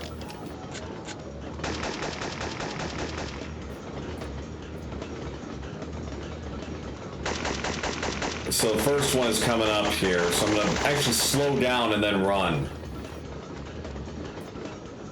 Okay, got it.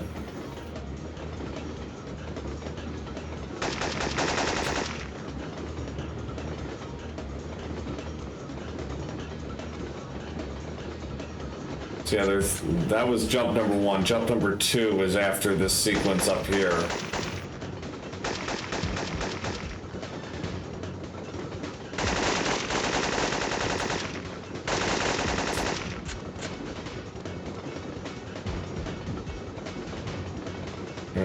Jump number 2.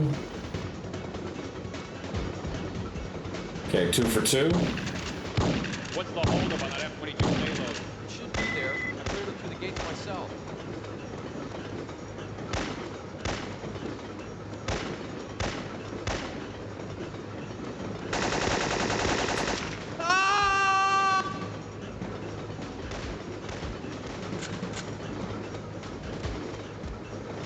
Interesting observation about the flak jacket guards being bored. I wouldn't have thought of that. Okay, and alright, got all 3 jumps. Excellent. Saves about 15 seconds. If 15 to 20 seconds, you get all 3.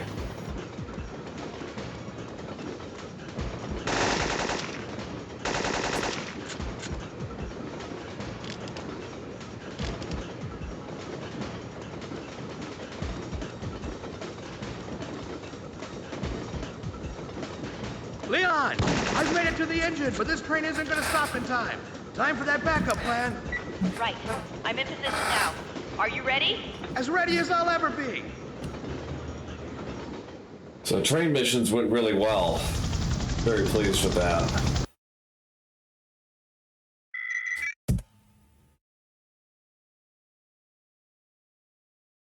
Now this next mission in the crash site, it's essentially 2 phases: getting to the discs, then chasing Archer. And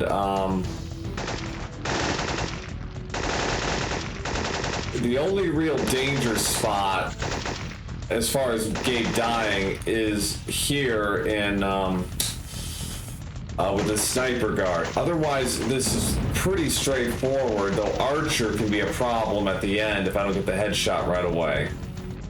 So, let's get this first headshot. He's in position. Now! Okay, he's good. He's down.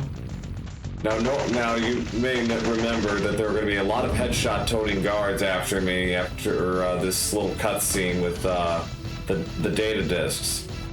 We're just going to basically run our way through it.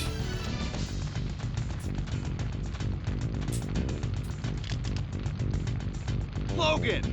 Looky, take him out now!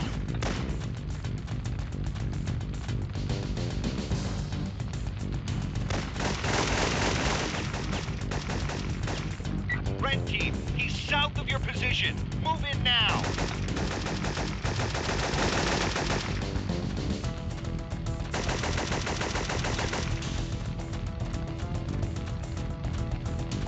Get some snipers on that south ridge.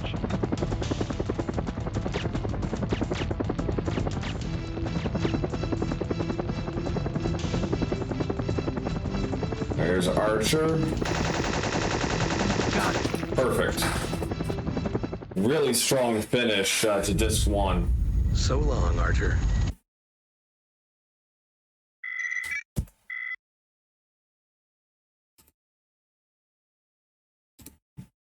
I have to switch discs, and yes, I am playing on an emulator.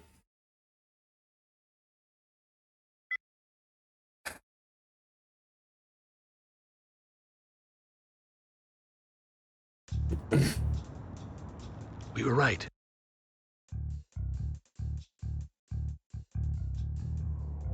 So this mission is a mixture of action and stealth.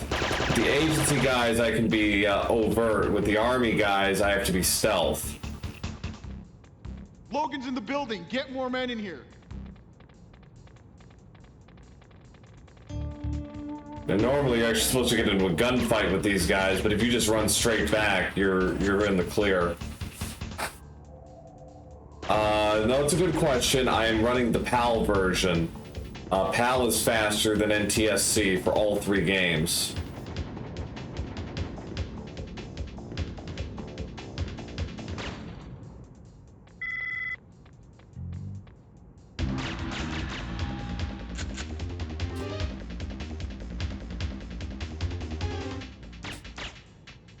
It's actually in it.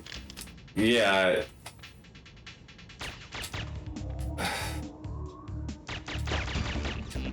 Nemesis is exactly right. It's because of the processing. It's 50 Hz rather than 60. So the frame rate's a little different.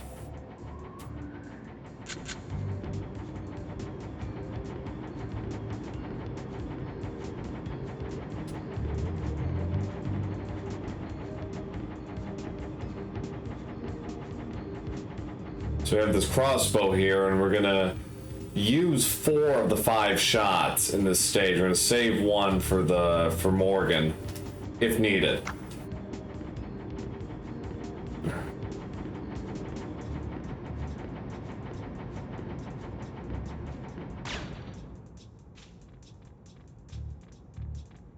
Snyder hasn't reported in. Let's check it out. Damn, this is bad. Call command and tell them we have an intruder. Too much interference in here. I'll head back and put in the call. I'll stay here and look around.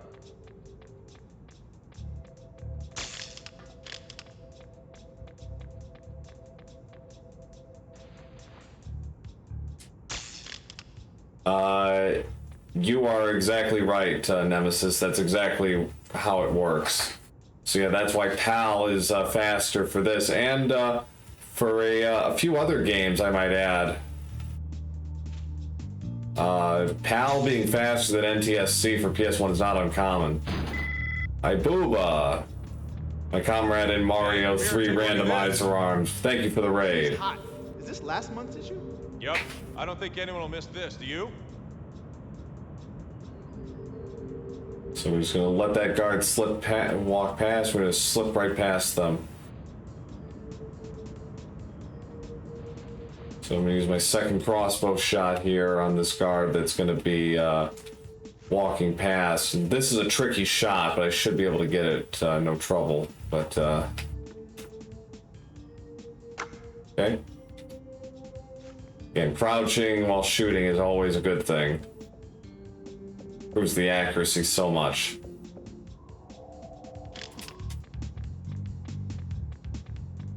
Yeah, absolutely. I had a really rough start with SF1, giving me the business, but it's been okay since. Logan just went...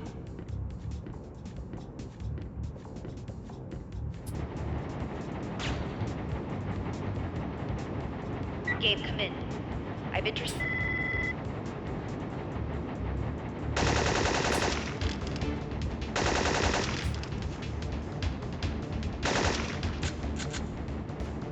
Yes, it was Starman 27, but they repurposed it and kind of reconfigured it with some original material, but mostly it's all from the original. Yeah.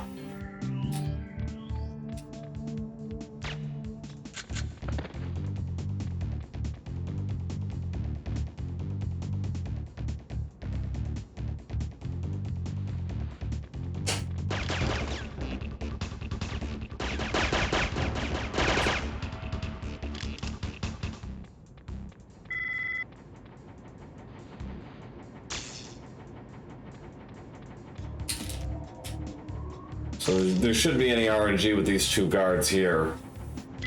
Leon, I'm planning the decoy.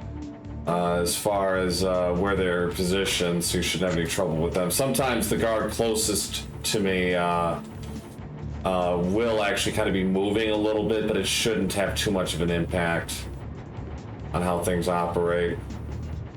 Alright, so I'm gonna go for a grenade cutscene skip here, like so.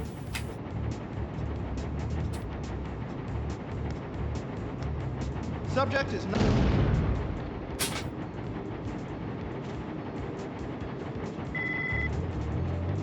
Gabe is really rude if you think about it. You know, he's interrupting all these important conversations. You're coming out in pieces, Logan. These guys throwing the grenades, don't stop, just run straight through. You're not gonna get killed.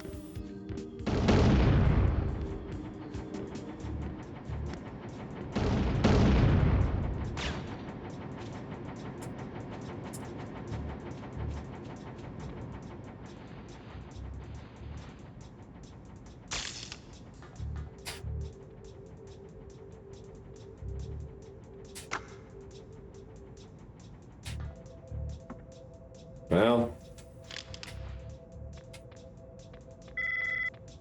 there was talk of bringing the series back apparently early this year, but Sony wasn't interested, sadly.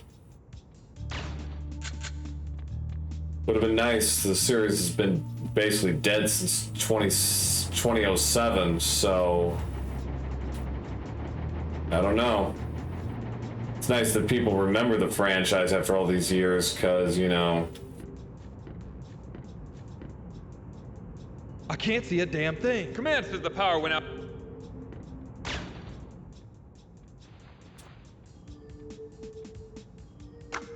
Alright, so last crossbow here, and I'm going to throw a grenade in a spot to despawn three guards. Logan came this...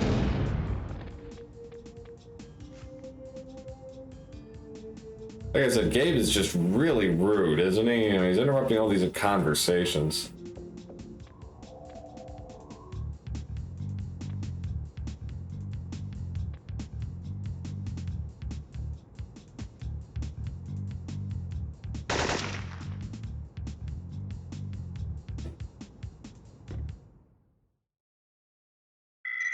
Very nice. It certainly, Estella is right. It does have its own style and its own way of doing things, and certainly. Hey, boss. What are you doing here? That's fine, whatever. And it's certainly not what you would see today.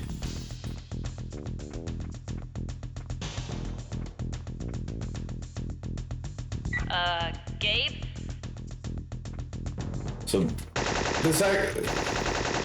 this mission's not unlike the park mission in SF1.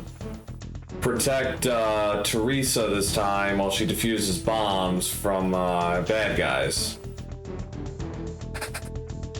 Thought you were faster than that, Logan. Because Morgan is arming bombs. Proto-train is And he spoke so has long. a dead man switch. So basically, if Gabe kills him before all the bombs have been defused, the entire complex is going to go up.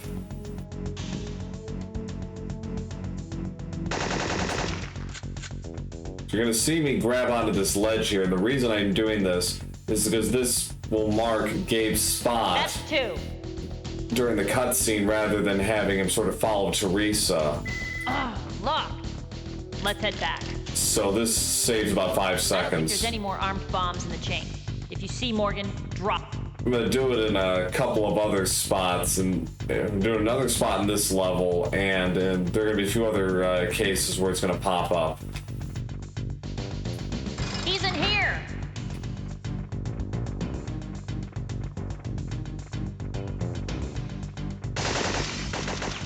Ooh.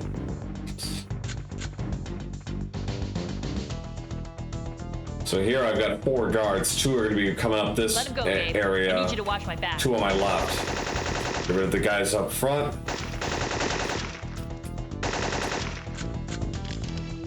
Can you speed it up a little? Oh, you didn't want me to go slow.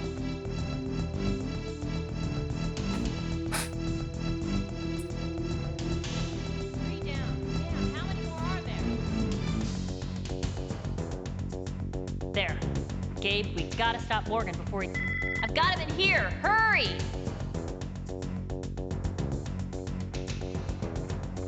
Slippery. Keep moving. He's primed another one.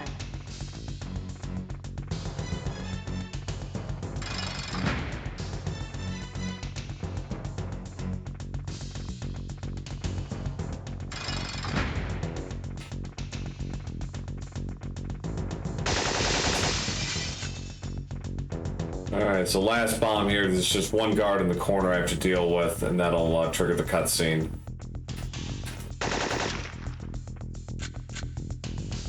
Gabe, I can tell from the solenoid this is the last bomb in the... So now I've got to basically stall Morgan for about 1 minute and 10 seconds while Teresa works on this bomb. You can't kill me, Logan. This place is...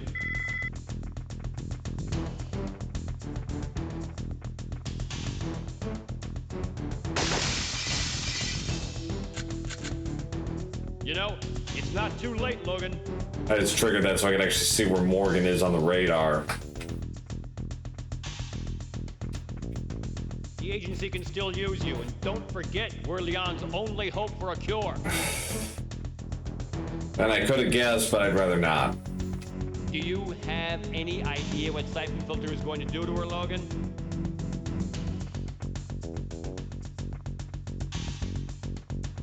I've seen what it does to people. Soon she'll look like a walking corpse. Oh, you don't... Trust me, it's going to be a slow... And you definitely do not want to get in Morgan's crosshairs because he has an M79 grenade launcher. That usually means bad things. So Morgan will go one of two ways. He'll go left or right after this cutscene. Ideally, the ideal one is left. If he does, I'm going to switch to the M16. Gabe.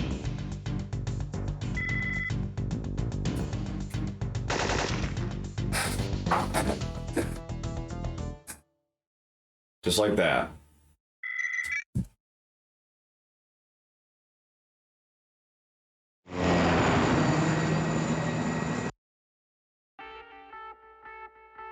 So now we're back to Leon. Gabe? For the next 6 missions. So if you like Gabe, you know, I've seen him for a while. And Leon's missions are pretty nasty, overall.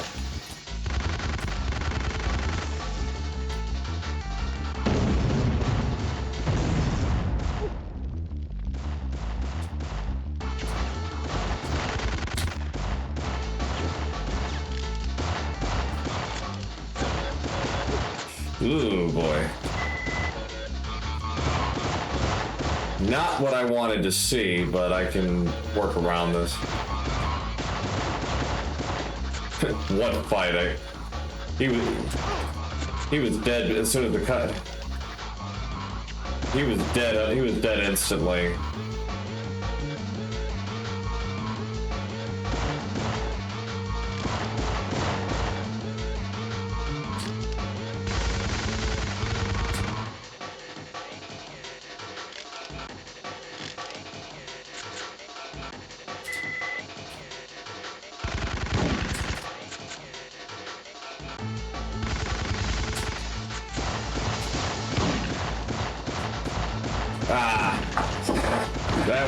I tried to get too cute there. Should have just gone for the headshot on the headshot guard.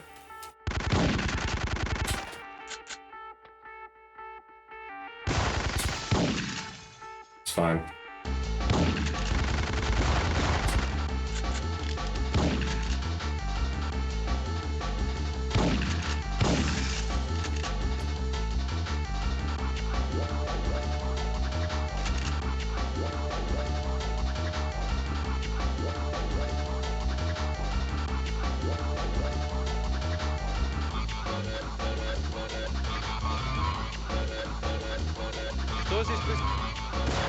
Выходите по одному, держите оружие над головой. Здание окружено. Все выходи. Just ignore these guys altogether. Let them get gassed by the Russian cops and... Oops. That's not what I wanted to have happen.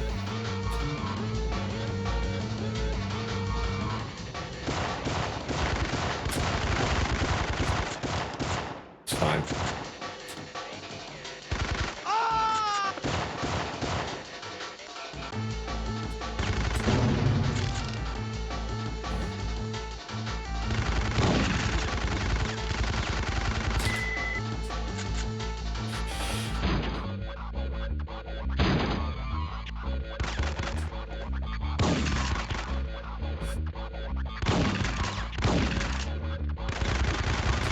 Okay.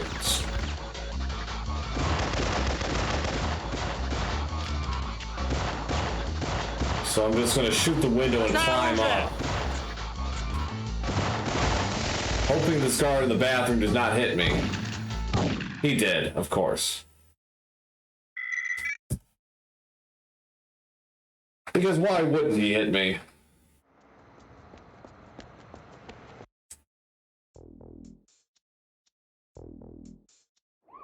Gregorov! This mission is particularly aggravating because, well, the last third of it is awful. Gregbot is such a pain. And you really don't want to take too much damage here.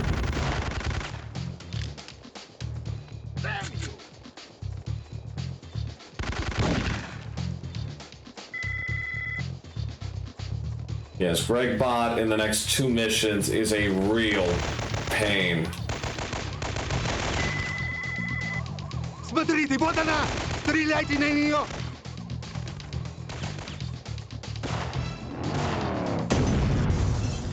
So with the tear gas, there's a section up ahead where you're supposed to knock out the Russian cops. We're gonna try and use only 2 of them.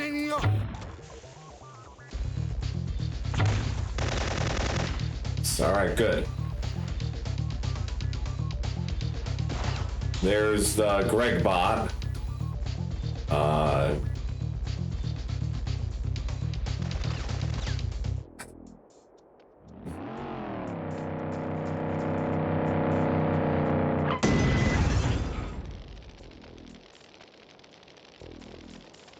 They really waste cars in this mission and conceivably the next one too, but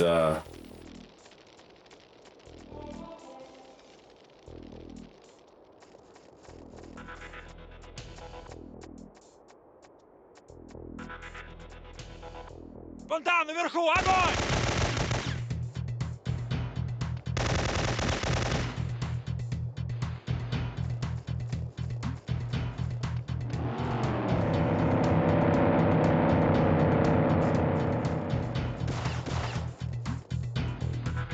okay. Gregbot can actually hit you there, and yeah, don't want to deal with that, so just play it safe. Now these guys up at top, just got to get rid of them quickly. I use the shotgun for it. Alright, now this is probably the most irritating part of the run. This section where Gregorov is shooting at me, and it's all headshots with him. So I gotta make it through 4 cars here. This is car 1. There's car 2.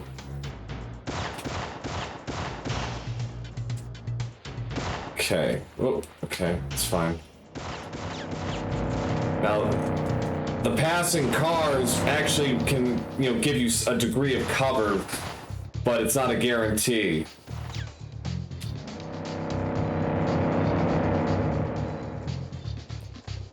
But that went smoothly. And yes, the cars can run you over.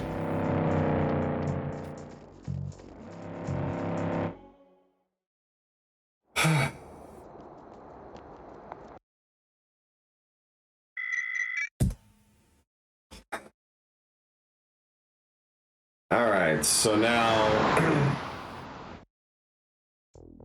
this park mission has its own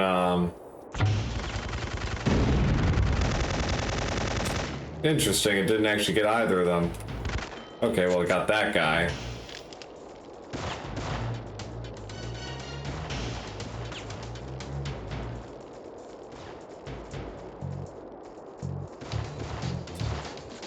So now here I'm using the trees basically to, oh, come on! Did this to me on the PB on 2. Okay, well that's...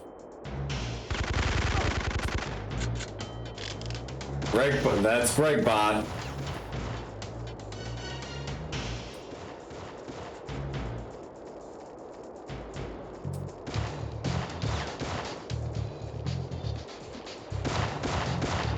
Curse you, woman! Stop hounding me!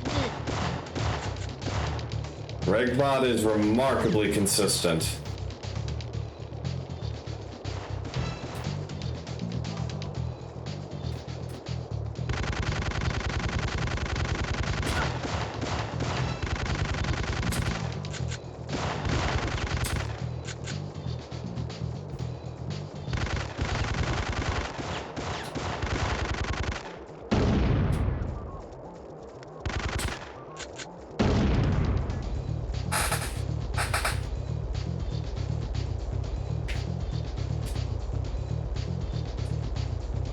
Give him the business? Yes.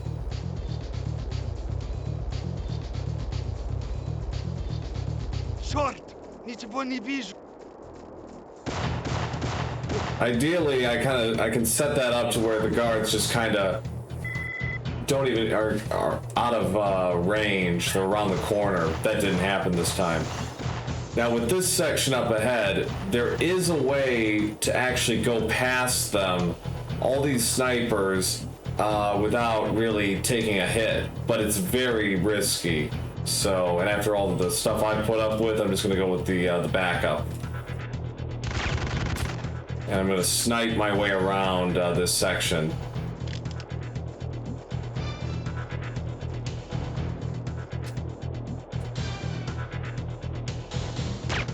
Uh-oh. Okay, well that was fine.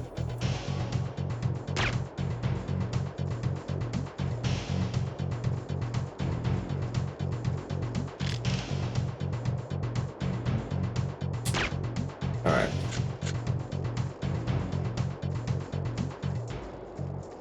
Alright, so I got the 2 remaining tear gas shots for the bridge here. Take them out take them out 1, 2. Вперед! Ah. Fortunately, the tear gas is kind of finicky. Вперед! And now it gives it to me. Figures.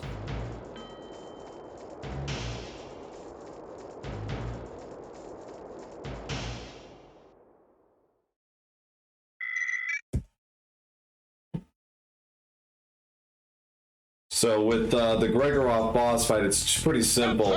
Shoot the 4 lights and to go to pitch black, and then tase him. Simple. Foolish girl! Yeah, you thought the worst of Gregbot was over, then he just does that, you know, just to spite me. Stop hiding and face me! Gabe, I've cornered...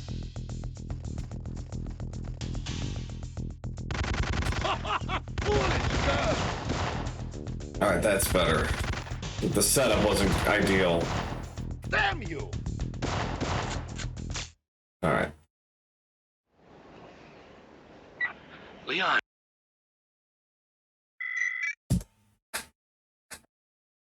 Alright, so now we come to the next stealth mission, which is breaking into Algier prison. Now there are certain things I can do to make this go faster. Миш, иди сюда, дело есть. Да, иду. Мишка, ты что, опять пьяный? Хотя бы мне мог бутылку дать. And not quite game time just yet. I got 2 more missions with Leon. They are two pretty brutal missions.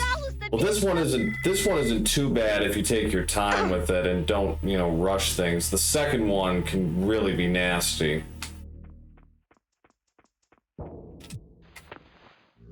Павел? Павел?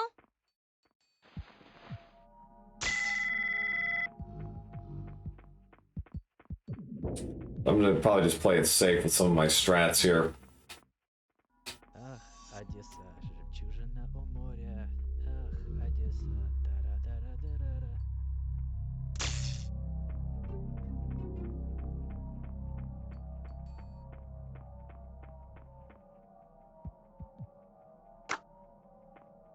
Охранник, дай воды. Позвать механиков в 5-й сектор. Ты, стой здесь и не будь как Дмитрий.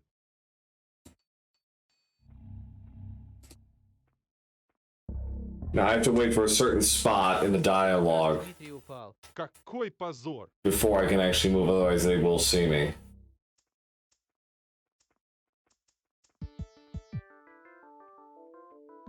Почему мне всегда достается самая хреновая работа?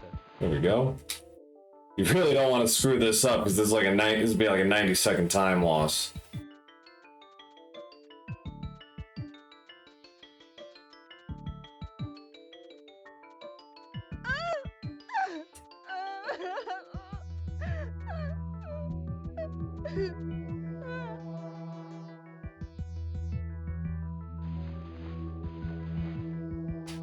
Иди сюда, шлюха!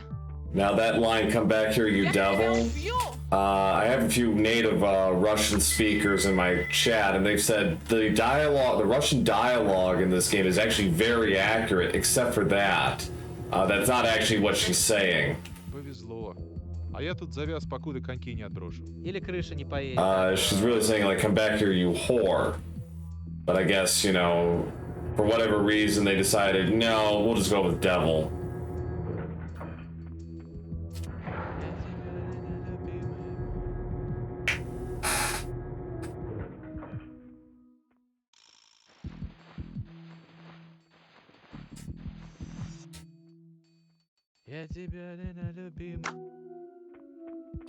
But it is nice to see that they did their homework and actually tried to make it as... The dialogue you hear is actually correct Russian. Which that kind of research is, you know, nice. I mean, with the average player, no, probably not. Рада тебя опять видеть, Гриша. Хорошо выглядишь. Я удивляюсь, у тебя еще осталось чувство юмора, Катюш. Купишь мне сигарет? Ха-ха! Тогда будешь должна мне 6 пачек. Ну, до завтра. I will screw that up by being too eager. Oh God, Gabe.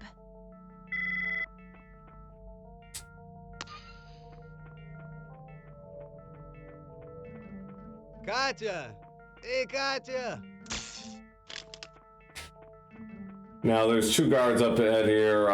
You know, again, I could do like a kind of a quick peek around the corner and shoot the guy with the crossbow, but if I don't get it instantly, he will see me. So I'm content to just wait this one out.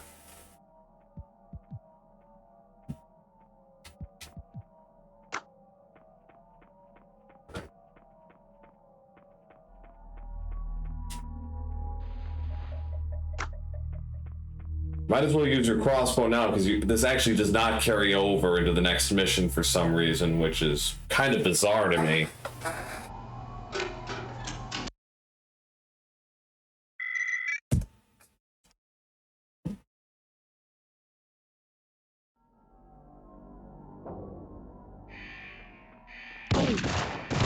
Now this opening section here is pretty rough. What I'm going to do is actually use the headshot guard. I was actually going to use the shotgun guard in front of him as a human shield, so I could, you know, take him out without worrying about getting cut to pieces. Didn't quite work out that way, but it played out nicely.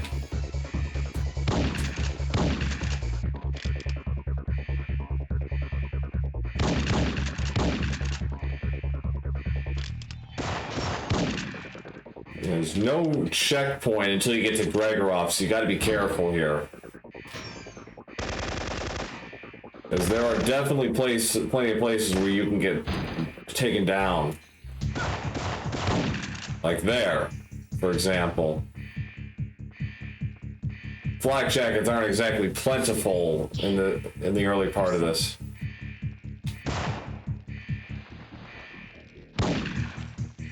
Huh. That shotgun guard almost cut me down.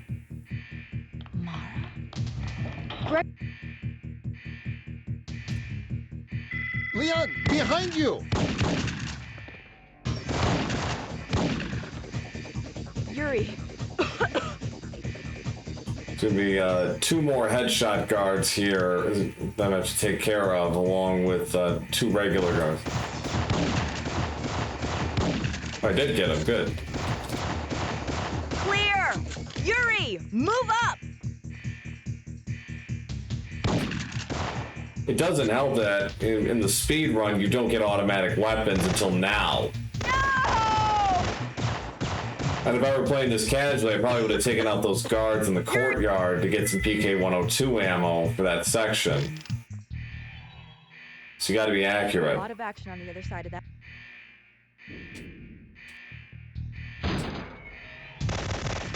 Snipers! Pull back!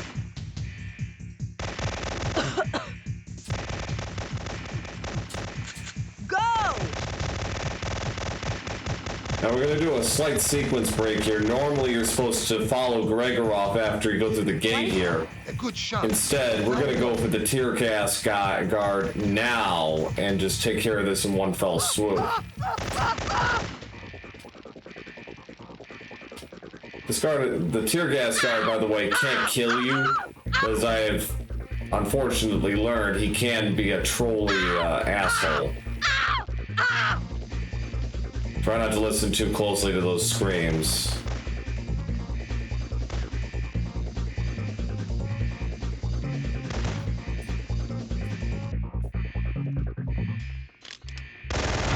Very good. We make it out of here yet. Now we come to the 4 Horsemen room, which is a very irritating room to say the least. You have 4 guards with the flak jackets, and all of them are gonna try and make my life miserable. Especially that guy.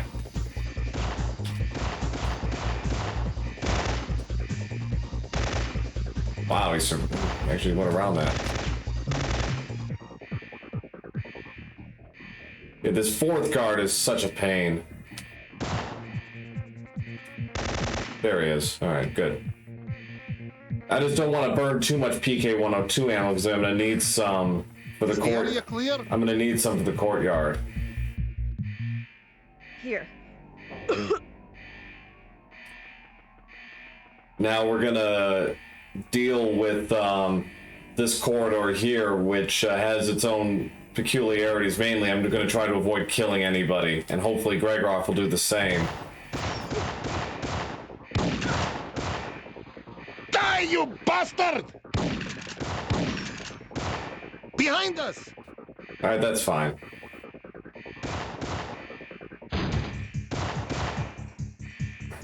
All right. We've got to make it up to...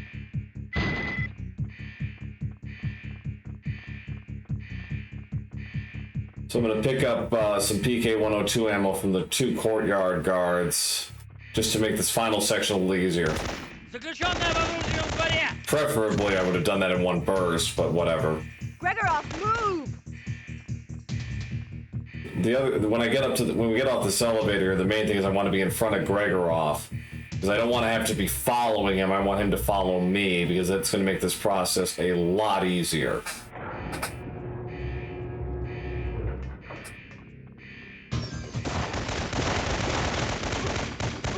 Fortunately, they are shooting at me quite a lot.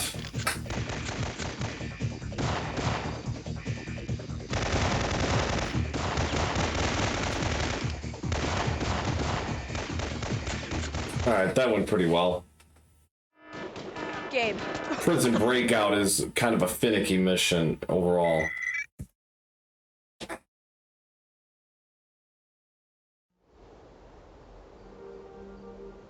So now we're back to Gabe for the final stretch of Siphon Filter 2. Teresa, I'm clear.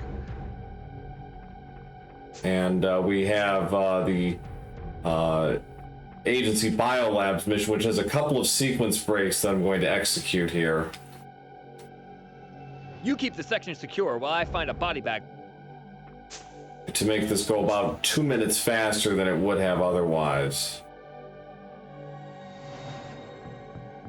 Most of it involving Gershon, who is like the agency, like lab tech head or whatever. Basically, he's got all the keys to the lab.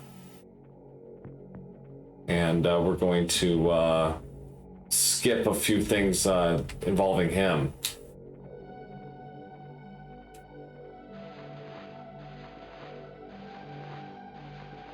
This opening section here is just basically avoid agency guards because we're unarmed and, you know, we don't want to get ourselves killed here.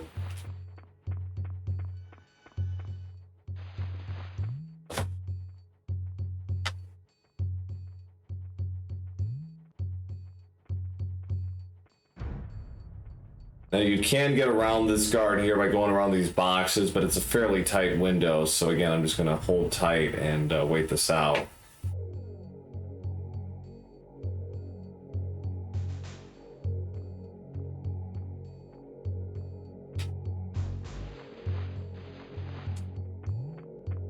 Alright, so we get to the first checkpoint here. Now things can start to open up a little bit. Won't get a weapon for another like 20 seconds, but that's alright. I'm patching you into the computer lab.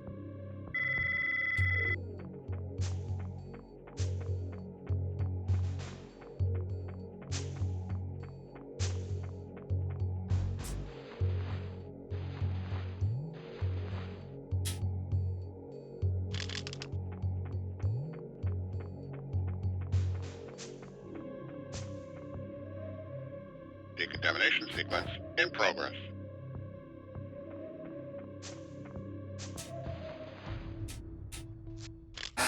So this section here, I'm going to do things a little out of order.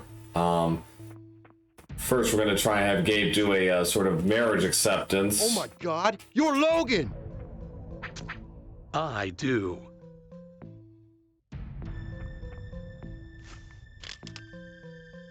Gabe, I think I found a way to Gershon. And we can ignore this scientist. He's not going to do anything. We're going to take out the guard down below here. We're going to leave the other one standing for the moment, because he's going to be part of the Gershon skip.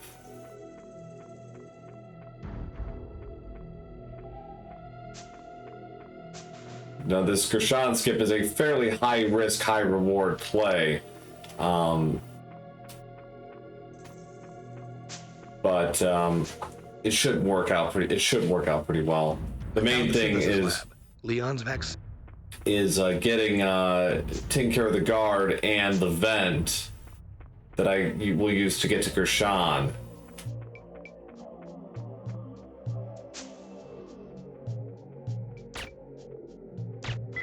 That's the vent. All right, good to go. Just slide past the security camera there just by hugging the wall, and you're fine. So now we're gonna head to Gershon here. What I'm gonna do is I'm gonna take out this scientist that's gonna try and interfere with me escorting Gershon to the computer room, and then I'm gonna take out that guard I ignored. What the hell? Who are and you? basically skip an entire section of this level. But I gotta get this guard very quickly. Should be okay, as long as I get this guy really quick. Come on. Okay. Gabe, Gershon got away. Because the checkpoint clicked in before the objective failed, the game is going to read this as me having already done this. So now I can just continue on as normal. But getting that scientist and then running in here, you have a very tight window. You've only got a few seconds to make this work. Intruder alert!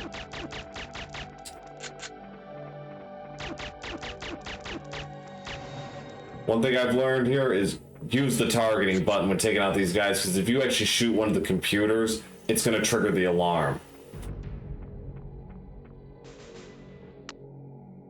Gabe! Now that we get to see Chance again for the first time since the third mission, he's also been captured by the agency. Along with Ramirez, who was the other guy in the cell from earlier.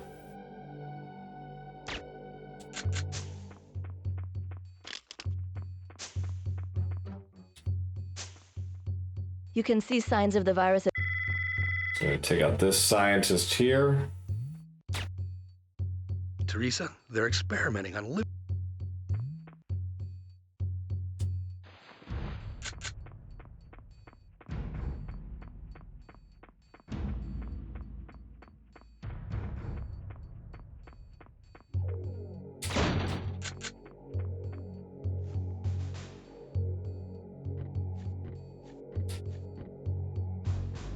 The virus started, of course, as a potent bomb.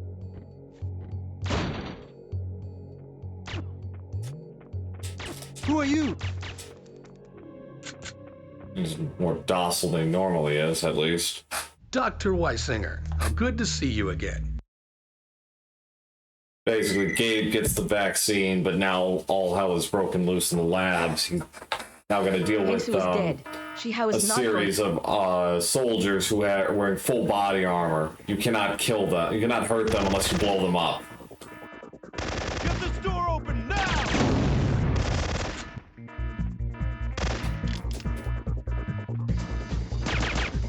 These guys are wearing full armor. I can't hit them. That's bad.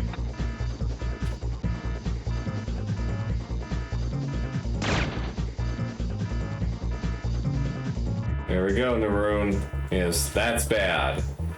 The most helpful advice from Teresa. That's bad.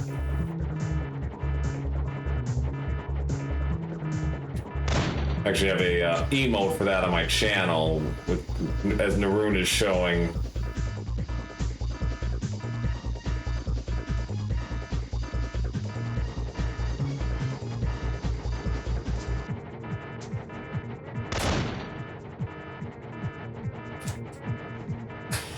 Now, the mission, this level itself is not especially complicated, but because I'm dealing with guards that are wearing full armor, it does complicate the things a little bit.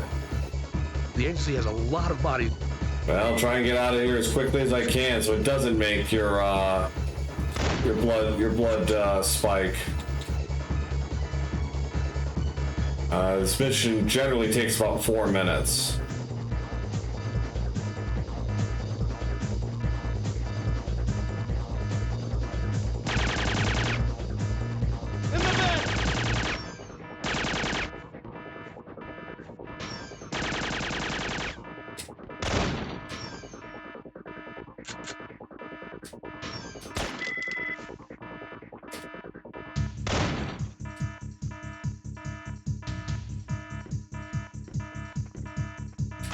I'm just going to play the safer strat here.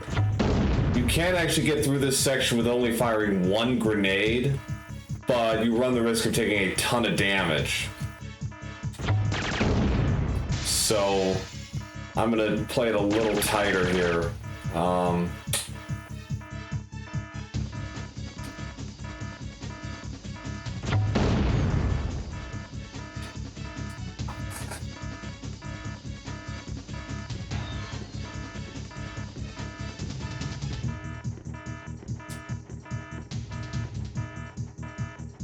Teresa, I've reached a dead end here.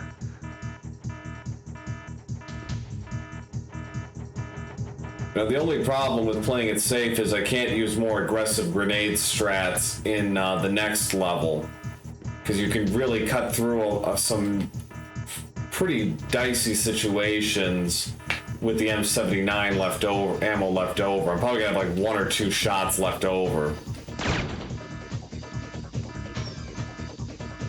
Ramirez. Damn it, Chance, quit.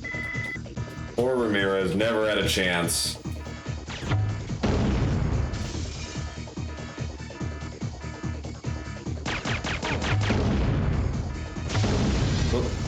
That's not good, actually. I'm missing a shot like that.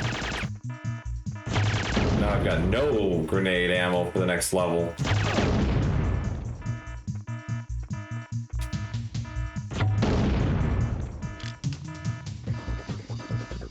It's not a deal breaker. Gabe, I've overridden the elevators. What the... Yeah.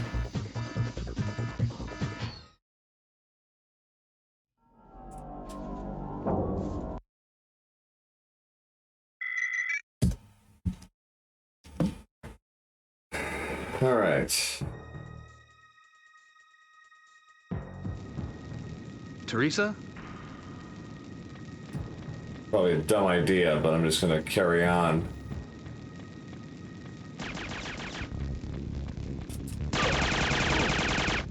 Yes, this was a dumb idea.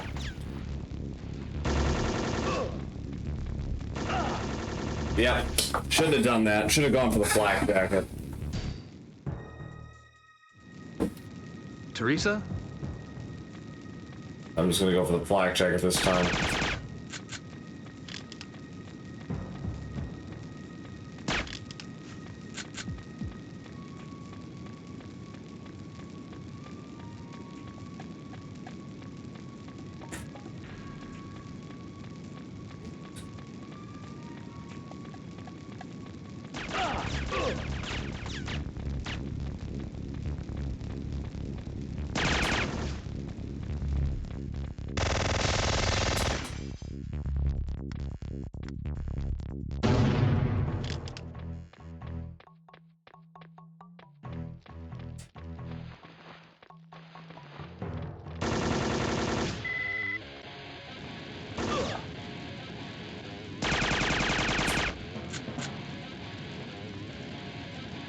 It was a pawn shop, so it actually kind of made sense in a way.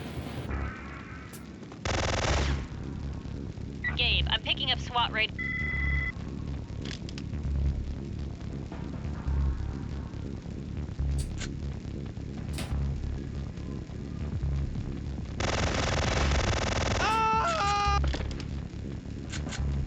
Help myself to G18 ammo.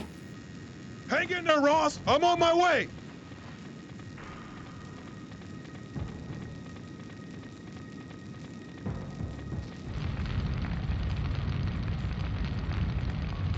Careful, Gabe. This old fleet. Alright, so this mission it's like a series of fetch quests, basically. Teresa, I can't get to the snipers.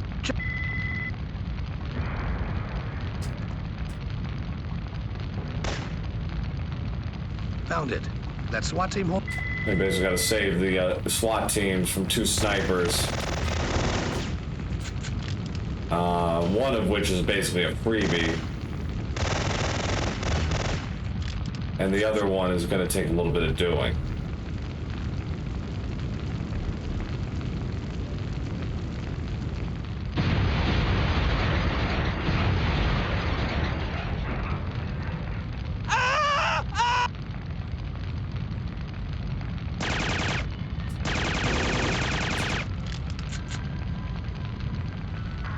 Now this is where I would have liked to have my grenade launcher. Freeze! Sarge, I've got the terrorists. Send backup.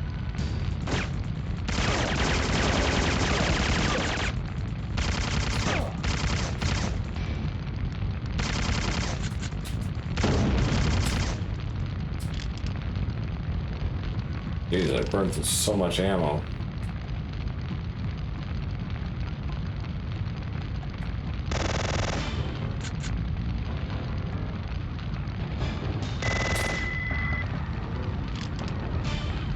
Alright, well. This messes my setup a little bit, but I should be okay. Actually, no, I really shouldn't. Now that I think about it, it should be fine.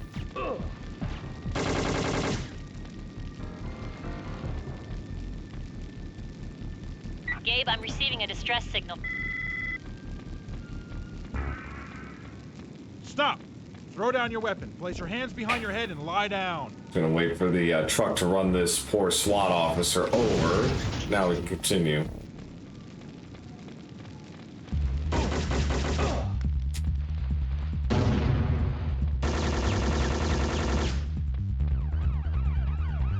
I need backup now! Officer down!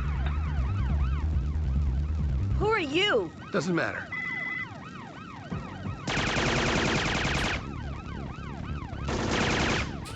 A little known fact, if you actually do not take out those snipers right away, you have to deal with them after the fact.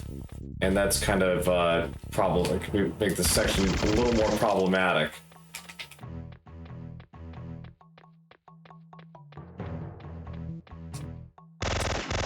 Okay. Teresa, I finished off the last sniper. Alright, 2 to go in SF2. Where the... Drop your...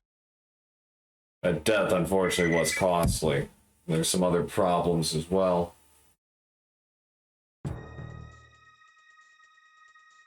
Teresa, following orders. Alright, so basically you get to reset with your weapons. You just get a 45. The main weapon I'm going to be going for here is an H11 early on.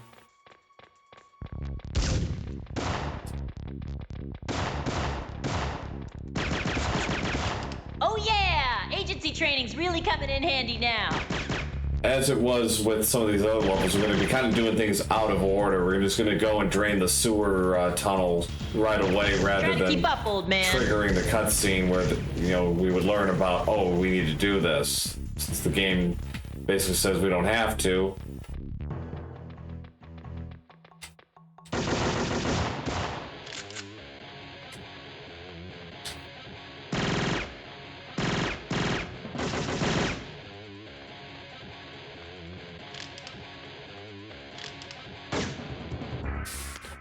Gabe, it's working. Hey! I'm just gonna slide past these guys. The guard patterns here in this level are random. And insofar as where these guys in the tunnels here, when and how they appear. So you kind of have to adjust on the fly as needed. I'm doing well on H11 ammo this time, so I should be alright. Sometimes you're really having to struggle for it.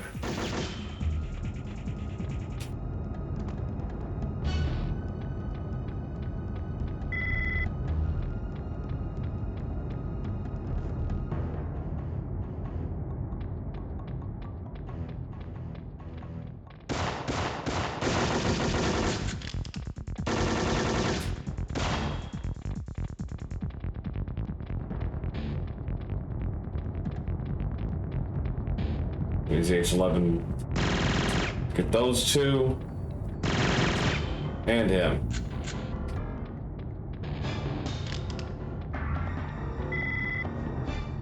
So now we gotta shimmy across here, but agency mooks are gonna try and stop me. So we need Teresa to save us.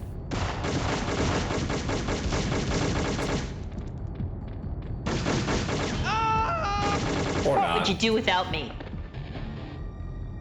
We're really scaling back the agency payroll.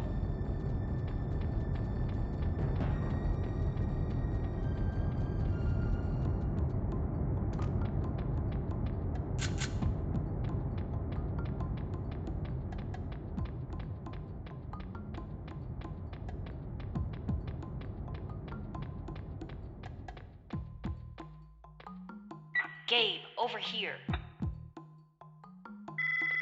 Stevens is on the move. I'll follow. You really want to be in decent health going into the final mission, just so you don't, because you will likely take damage trying to do this optimally. And you want to be around like at least half armor. Come here, Gabe. Going into this. There's too many of them holed up in that land. So we're Teresa's gonna lure them out with a gas grenade, and I'm just gonna headshot all 4 of them.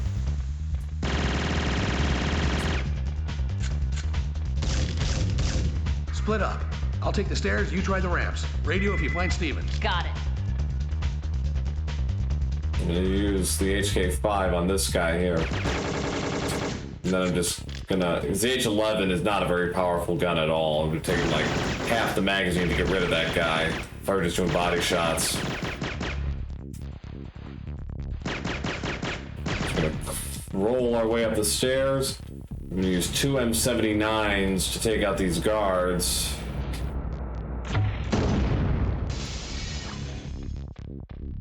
We're gonna confront Stevens.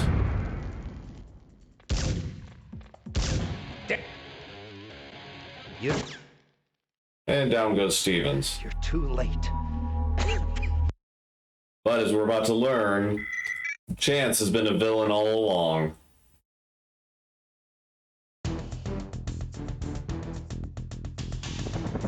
And Chance is wearing full body armor. Nothing will hurt him.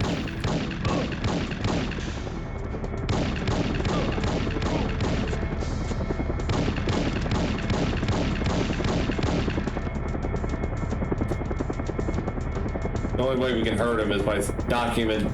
The only way you can kill him is to knock him into the helicopter blades, like that. So that's Siphon Filter 2.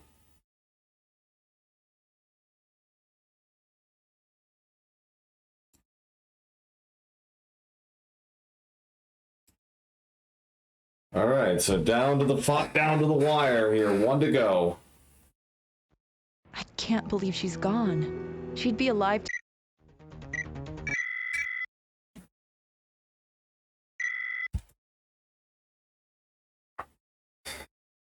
Look at the timer. That was about a 128, I'd say.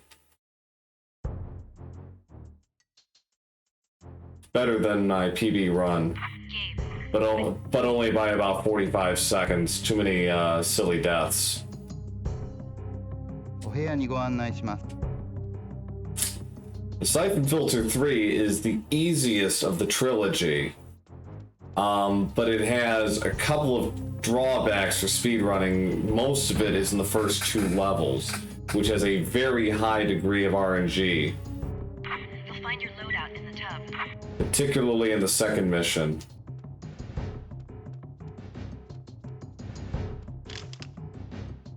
I'm in position.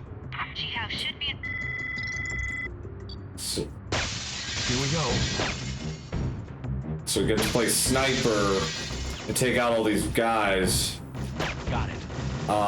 How they spawn and what they do, that's complete RNG though. There are 4 basically like sub-commanders, guys in blue we want to take out. 1 down. They're the priority. 2 more to go. And their spawn points are not random. Everybody else's is though.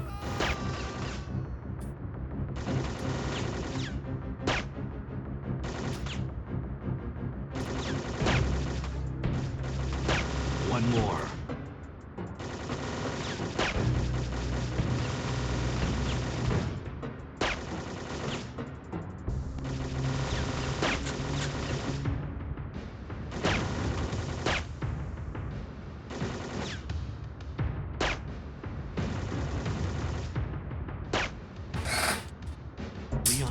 Objective completed. That was kind of sloppy. It was like a 159. I would have preferred like a 150. Wasn't getting a lot of decent, good breaks. So now we have probably the best gun in this game, the Falcon, which is essentially the Desert Eagle, and it's basically a one-hit kill on most enemies. Not many guards are actually wearing black jackets in this game. For some reason.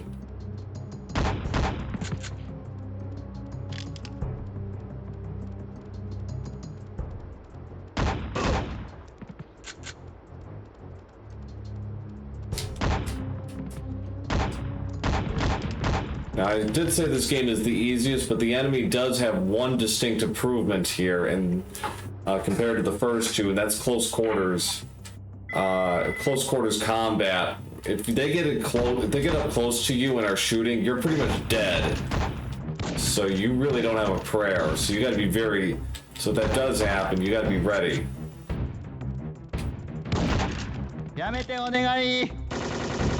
Yes, the spider will be used quite prominently. You need not fear that. I found her. You basically got to save the ambassador to China, I think, in this mission. From a Japanese terrorist group.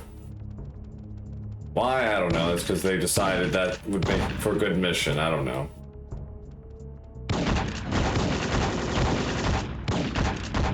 Targeting the target button. If you want to live. Target button in this game is wonky sometimes.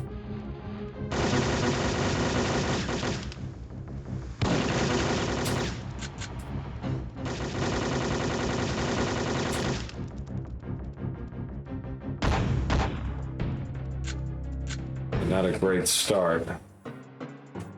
Hide here. The police will be done by now. Just take out these 3 guards here. Seriously? We're really doing this? Yeah, we're doing this. Target button is awful in this game sometime. Yeah, that was not great. That was a sloppy first mission. Alright, now the second mission here. You've been asked to testify. Which basically tries to fill in the blanks of Siphon Filter 1's prologue. That's all well and good, but you know, this mission here has a very high degree of RNG. Because there is one of the objectives is you have to grab some plant samples. Bad news. This jungle looks like it's littered with automated turrets. Stand back, I'll frag this one. And the problem is the patterns are quite variable in how much time they take.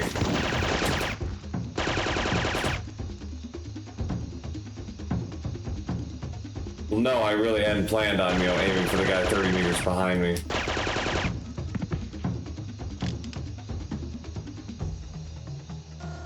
Another turret? And I'm out of...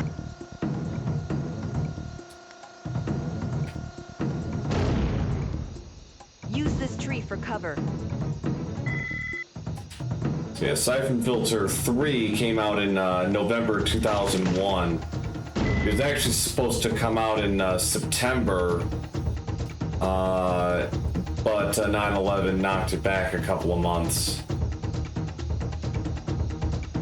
Well? Oh, Nemesis, I actually have the X button as the target button, and for my control setup, it's a little different than normal. It's Ellis. Executed. I aim with R1, and I crouch with L1.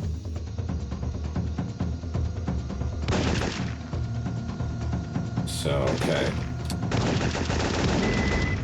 Alright, so the turrets have been taken care of. Oh boy, I think this is bad pattern.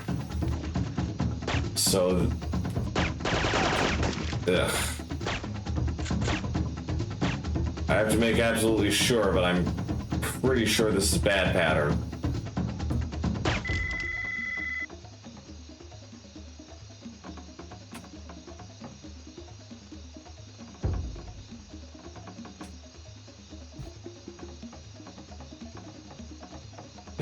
There are 4 plants around these huts, and it's a guarantee that one of them will not be on fire.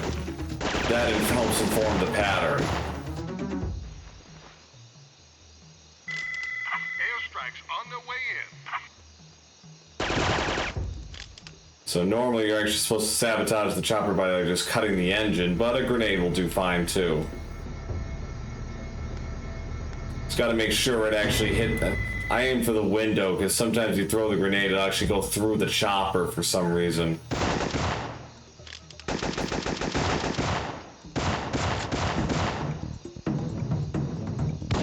Alright, here we go. Moment of truth. There's a possible 5th pattern here, but...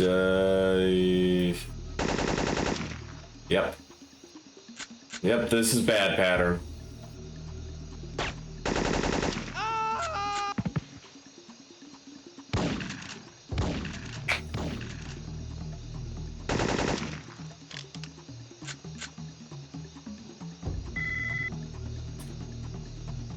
the difference between it. So normal, if I get God pattern, this mission would take about 4 minutes and 40 seconds. Bad pattern, it's going to take almost 6.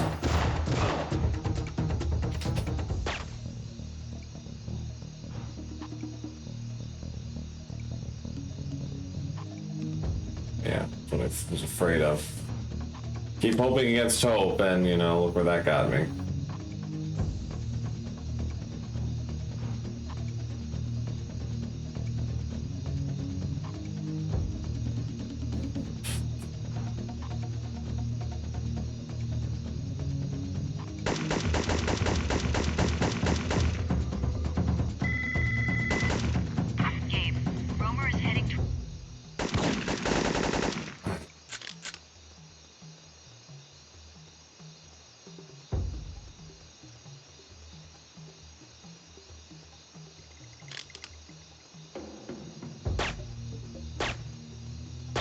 See how far afield we're having to go here just to get to that last plant. If I had the God pattern, I'd have been done by now. Now, luckily, not too many guards have the headshot capabilities in this game, which is kind of a relief.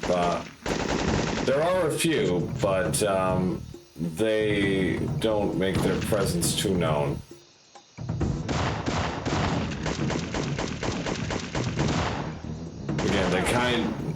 They kind of eased up on the difficulty here.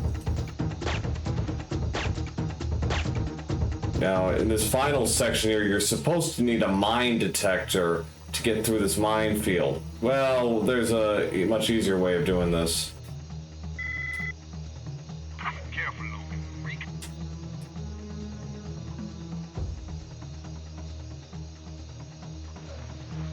Mission accomplished. Rendezvous.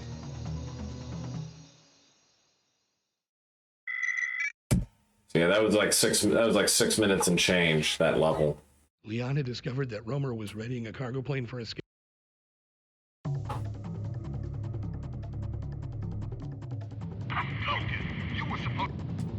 This mission is pretty straightforward. Open the cargo hatch, grab the UAS-12, and then knock Romer off throw Romer out of a plane, basically. Incompetent fools. How could one... And the guards here all die in one hit, which is nice.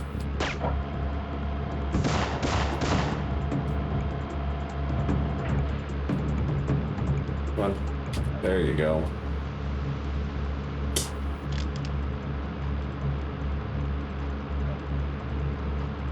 So again, I'm gonna play it a little safer here with the guard. There are 2 guards. I didn't take him out right away.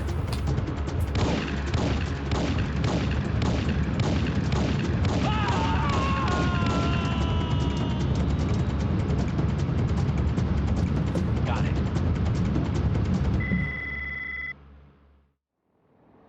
Romer had escaped.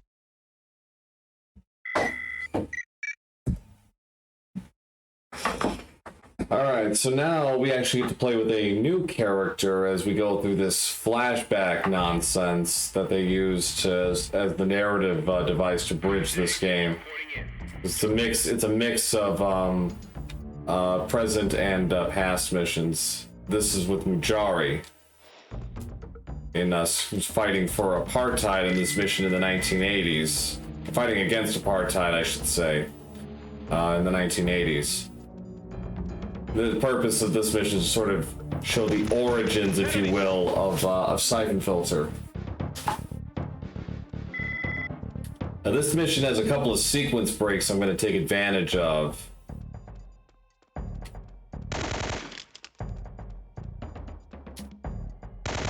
Hostile force within perimeter. The first is up ahead here as I enter this tunnel.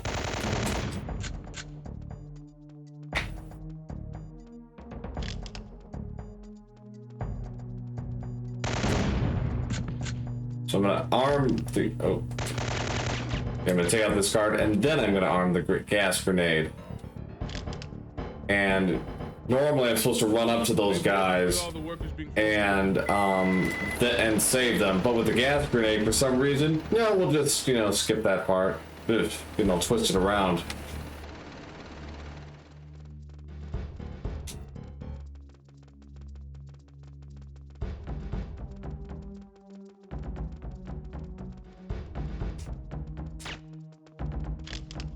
I'll twist around with my weapon cycling too. Wait here. Normally, you're supposed to take out 6 guards on the sides here. We're just gonna go right to the cutscenes. Well, that was the idea, anyways. What I get for not doing this correctly. Right, let's do that again. This is why I put it at 410, because Trilogy runs are so unpredictable. It's basically Gershon's skip, but a lot easier to execute. Wait here. There is danger ahead. Hey, wait for Those guys were too close to me. That's why they were getting shot to pieces before I could do anything. But now I'm gonna reset the checkpoint, because otherwise they're gonna keep dying in an endless loop, and it's just not worth it.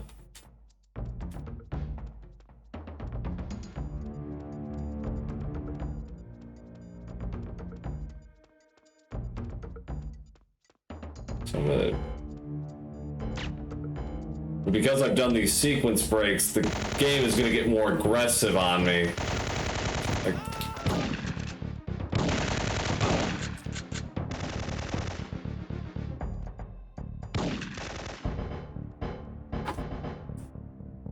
Ujari, I owe you one.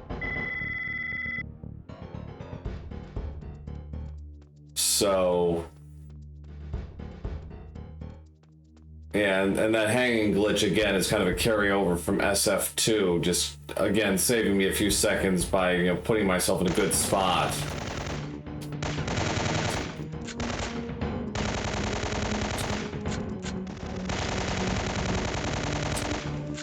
Thanks for the good luck, appreciate it. Have a good night. Alright, so that's the end of this mission, basically. I gotta just plant the explosives and they're gonna blow this place up.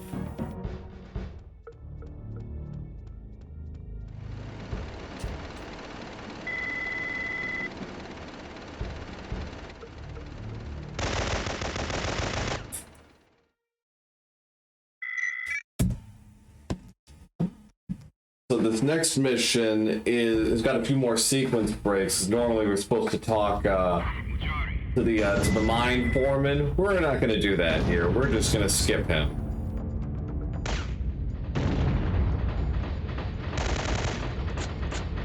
Now this opening bit here with the M79 guard, I'm just going to take him out as quickly as I can using the targeting button going down the hill. I'm going to pick up that M79 because I'm going to use it at the very end of this mission. But otherwise, this mission is rather sedentary. With Siphon Filter 3, when they made the game, it was actually supposed to be for the PS2, and some of these levels were designed for multiplayer, and you can kind of tell this is one of them. They really had to kind of graft something tangible to this, but it still feels kind of empty in a way.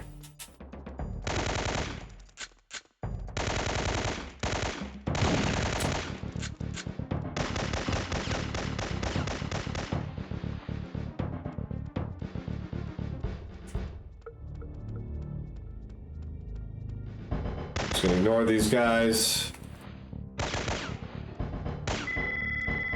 Smith, I just... So again, I'm going to do another gas grenade skip here and save myself about 20 seconds of gameplay of sitting around.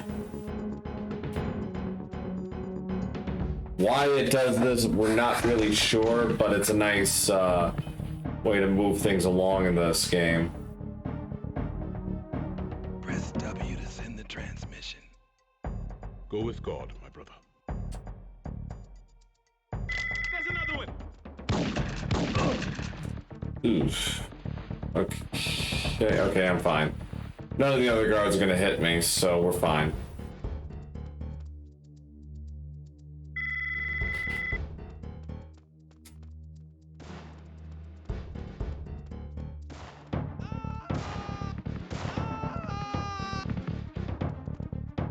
They didn't have to do anything. Just gonna use the M79 on the grenade here, on the guards in the elevator here, and we're out of here. Looks like we've got trouble.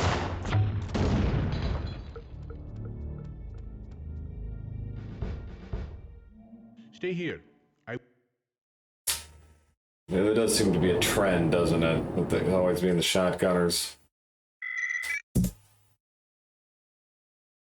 Now this mission with Leon, Miss Zing, where we have to take out 7 snipers, can seem daunting, but luckily there is a consistent route to this. So it's actually pretty straightforward.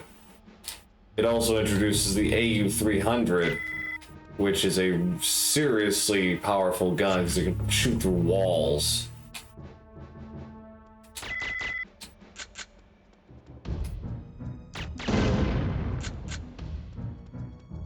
But as it is with so many things in the speed run, this is really the only level. Well, that's not true. It's going to be used in one of the Australian missions as well, but otherwise, it's not going to get used very much.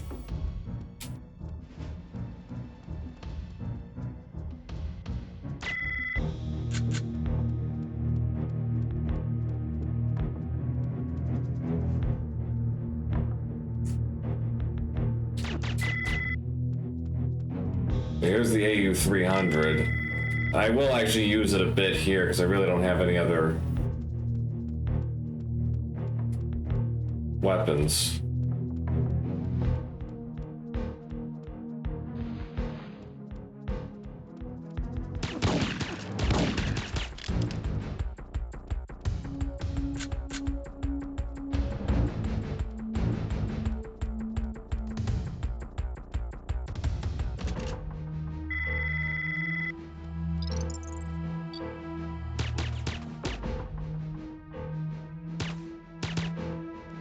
So yeah, this gun just basically puts this entire rest of this mission on easy mode.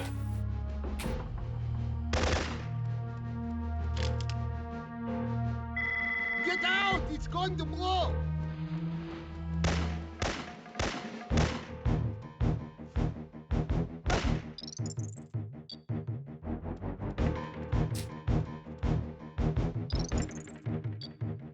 What?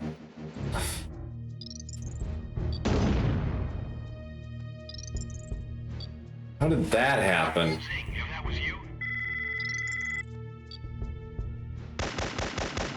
What the hell? Well,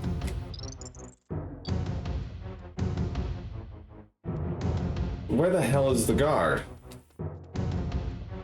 Oh.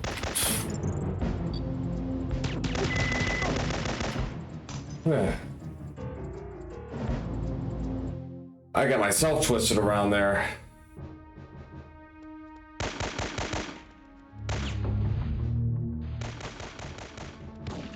I really hope I didn't screw this up. Oh, for the...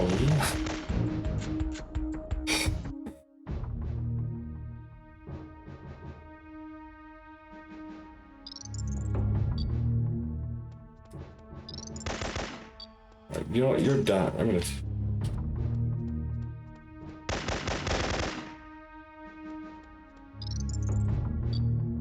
Okay, I did get rid of him.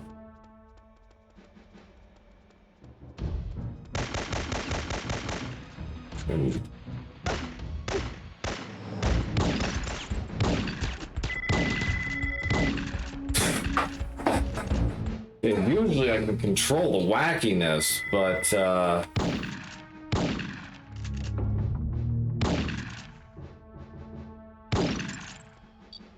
alright. Objectives completed. Request right. At least this resets everything.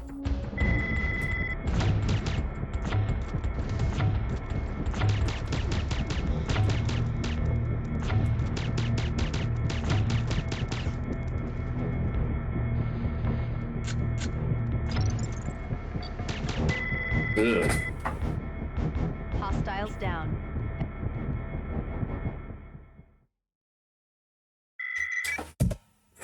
Wow. Eventually, Gabe. Alright, so Get this load on shore and get. this mission is also kind of a bit of a maze, at least the opening bit is. It's structured, basically I plant 3 explosives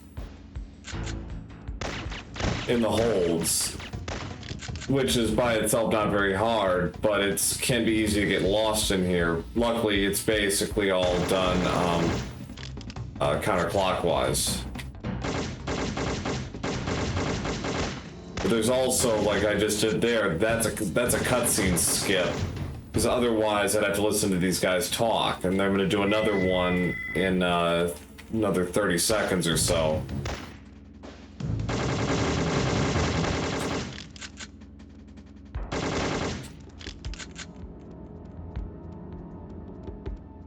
Yes, the spider makes its debut in this mission, and yes, it is going to get plenty of use. So again, I basically shot it, fired in here to get to avoid a cutscene.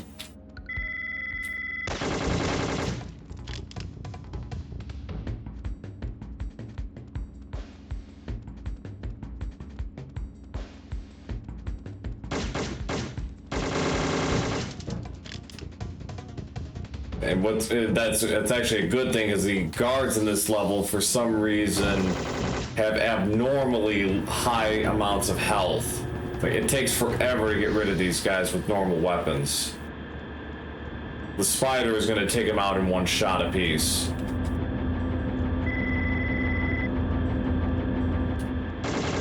Damn!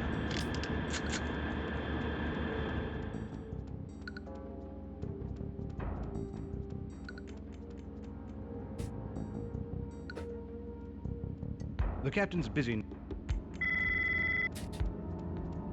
Alright. I'm gonna pick up the spider here. Ah.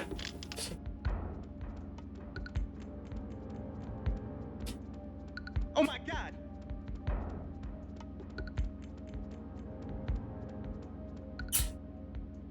Logan, I've intercepted a message.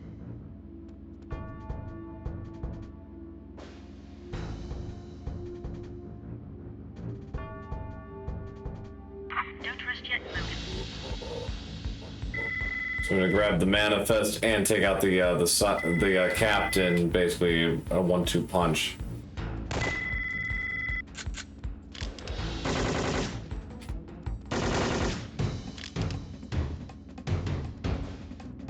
So yeah, I'm gonna be basically doing 1- and 2-shot bursts whenever possible with the spider, because I want to conserve ammo for the ending, which I'm gonna need it to go into full auto. Because it's a lot of distance. Because the ending is a lot of distance shooting.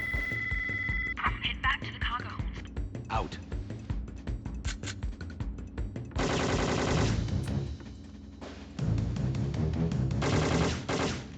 Basically, the rest of this mission is getting back to the cargo hold. So I'm basically going from the top of the ship down to the bottom. It's a lot of twists and turns. Luckily, it's all pretty linear.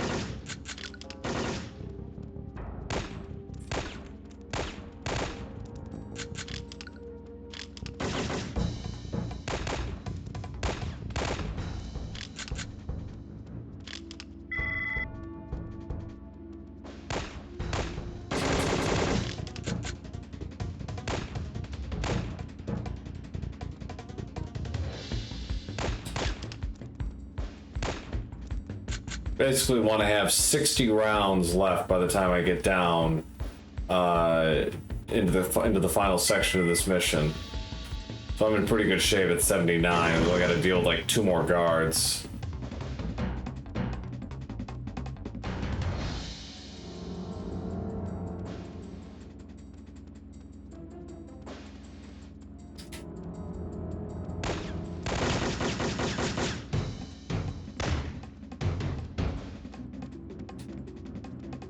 So basically, Maggie here is going to try and help me, but 6 guards are going to try and attack her.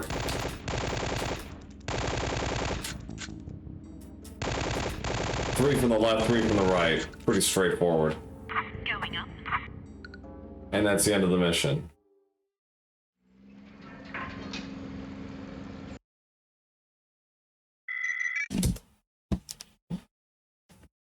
Now we get to do the Costa Rica mission from the point of view of Leon.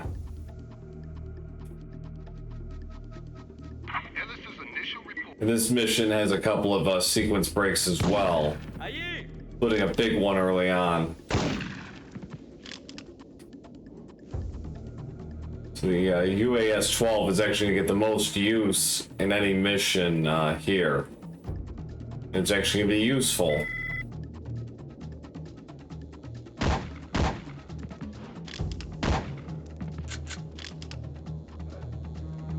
So the sequence break here is I'm going to clip into this window here and go all the way down to where the scientist and computer are.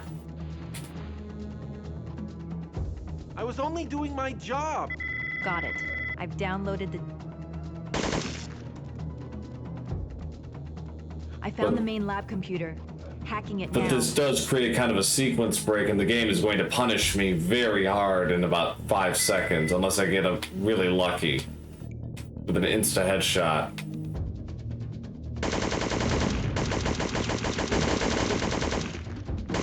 No, I actually survived. ¿Qué fue eso? No. Not taking any chances. Normally I get insta headshotted there. We have a chopper waiting for you past the eastern... I had to come back for that scientist. ¿Qué fue eso? Ooh.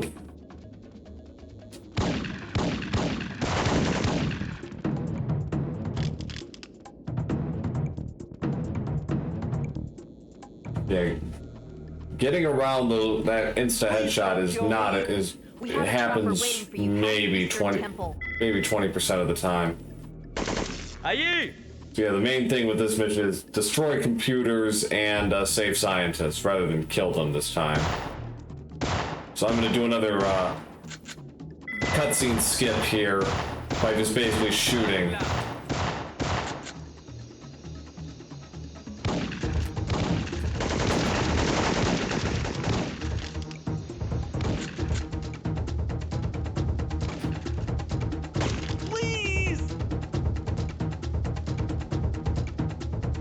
Are locked.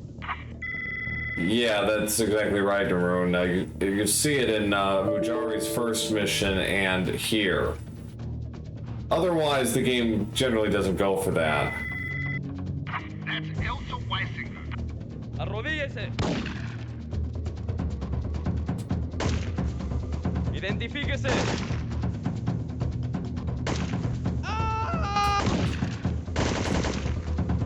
So the tear, you can actually shoot those guys, but it's faster to use the tear gas launcher. Just knock them out in 5 shots. That first shot is the crucial one. You need to get to it once.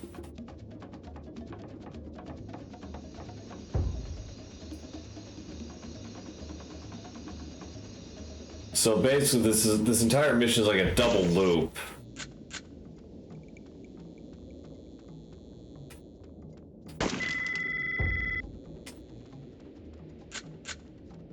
And there's really nothing to it. It's a pretty straightforward mission. A couple minor things to watch out for, but otherwise you can play this pretty quickly. Like that guard there is can be a troll, but even if he killed me, it'd be like a 6 to 8 second time loss. The artifact. It is of great value.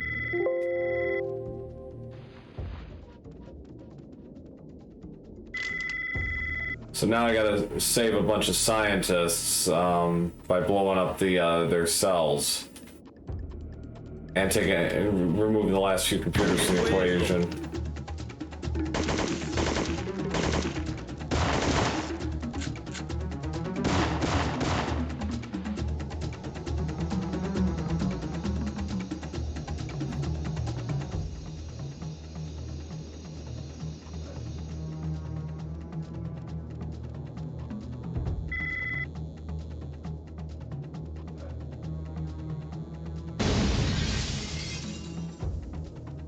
I was only doing... We have a chopper waiting for you past the Eastern Temple. Aye!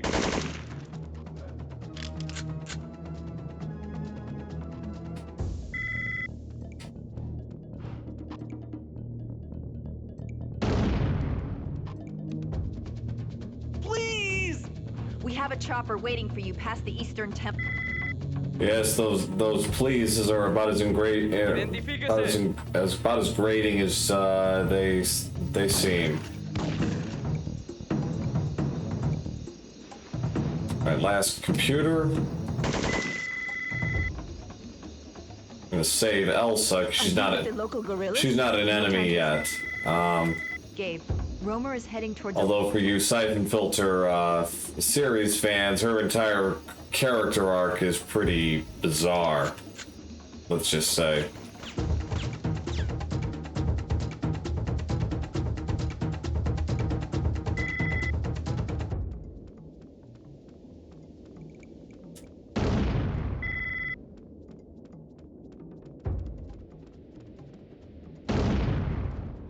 Please don't...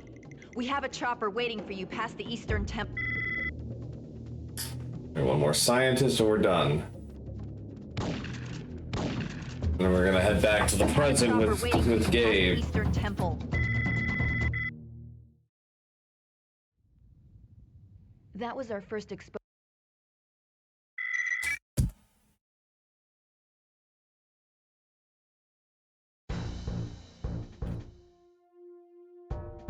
Are we too late? Possibly. The AI... Yeah, that early guard is really important. It's really important to get rid of him right away. You don't want to be taking a lot of damage here early. There's a truck ahead, but this path is a choke point for... So one interesting localization note. In the NTSC version, these enemies that we're dealing with here in Ireland, in the NTSC, it's the IRA. In the PAL version, it's a group called the ARM. Now get in here for cover. I'm almost out of ammo. So, it's kind of an interesting choice. I'm clear. We're locked in. Find a bloody way out. Gotta be careful in this section here, because the guards are throwing grenades, and if a grenade is being thrown before the cutscene initiates, you will die. So, watch out. So, yeah, the whole point of this mission, by and large, is to blow up 4 trucks carrying the Siphon Filter virus.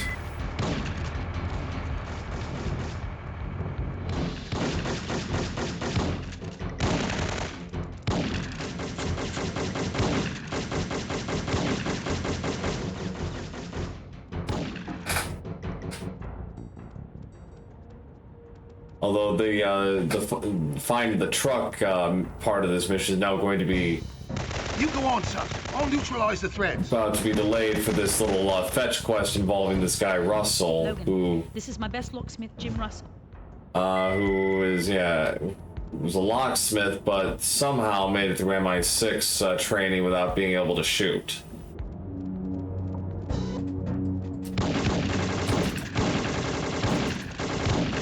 Give me some good cover while I pick this off.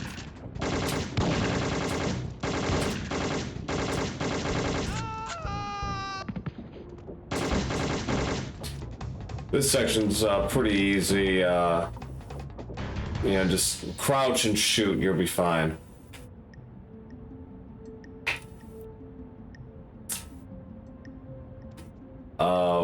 Worst game in the Siphon Filter series, it's Omega Strain. The office upstairs. Let's go.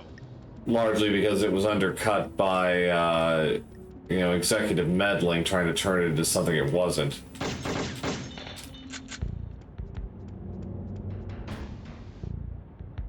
A classic 50s Walton. No problem.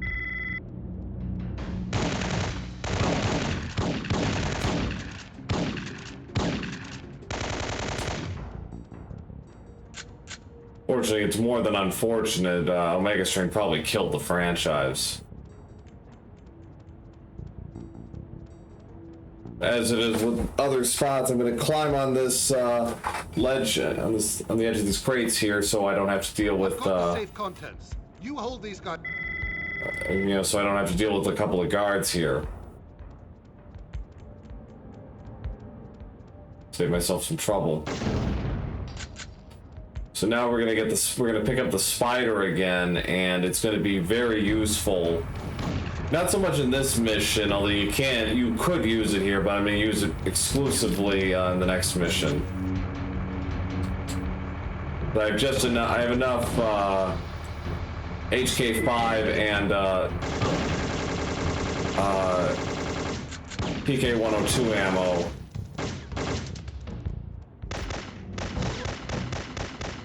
To get around, so the PSP games are good, although they don't really feel like Siphon Filter games, which leaves me with some pause. They're good games on their own, but as Siphon Filter games, they don't really feel like it sometimes. So I'm gonna pick up this flak jacket before the mission ends. Got it.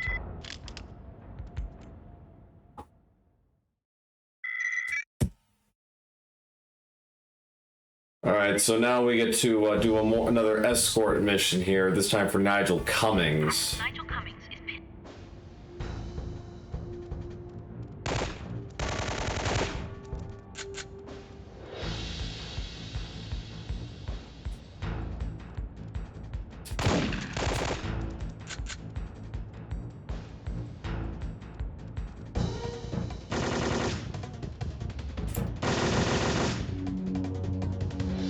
Hello, mate. Maggie told me you...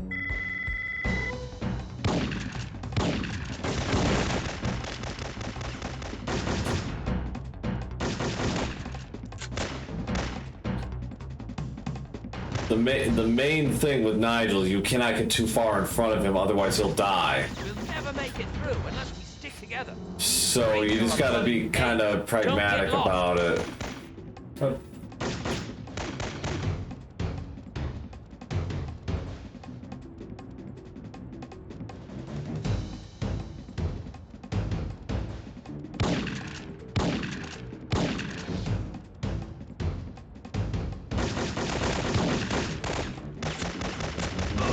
Like shooting fish in a barrel, eh, Logan?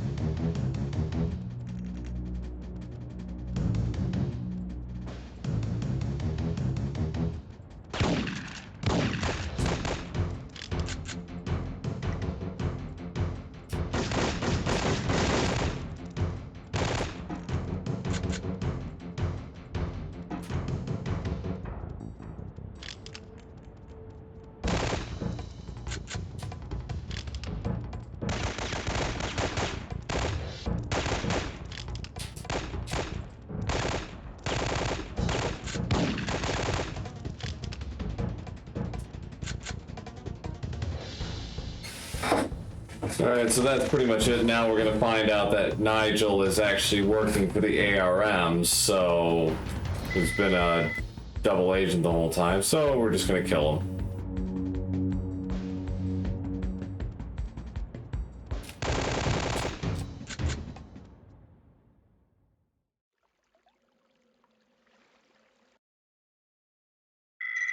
Alright, down to the back 9 for this run.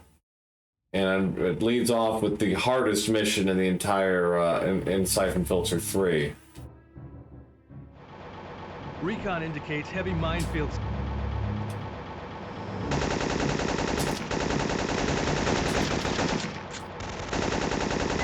Let's move on out.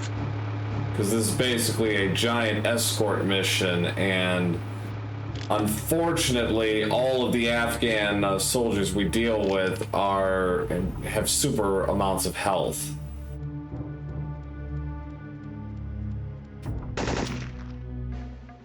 Logan, there's more to...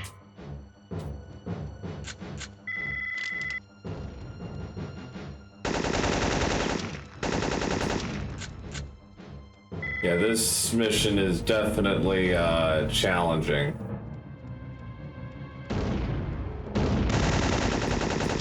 Certainly in a way the rest of the game is not.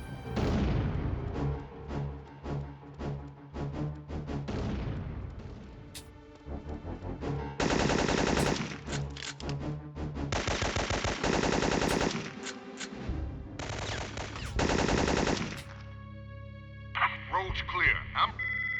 These guys will cut you to pieces.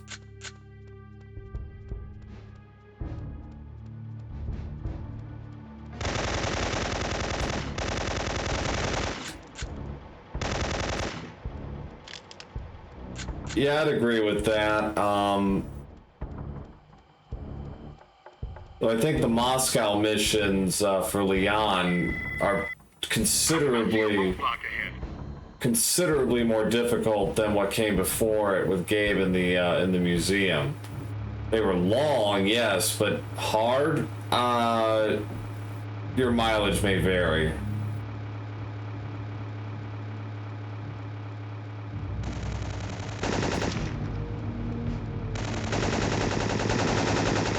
We need to blast this fence. I got the north side, you get the south.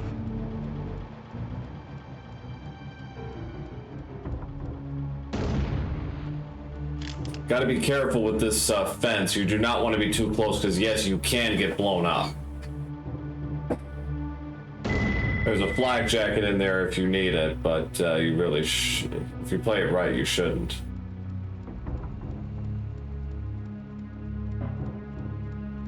I'm gonna just basically camp here and wait. This Ellis is about to be hit by a sniper. Sniper has me pinned down.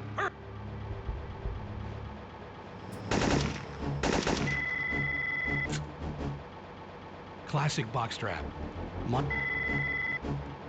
Nice, they actually give you the location. Makes the headshot so much easier.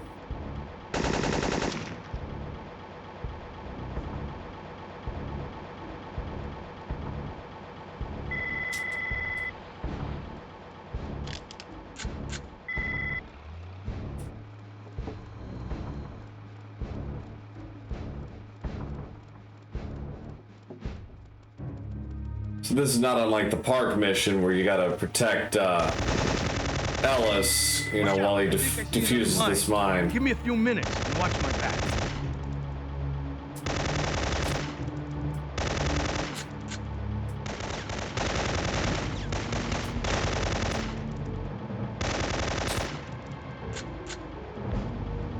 There's gonna be 2 guards up here in this tent.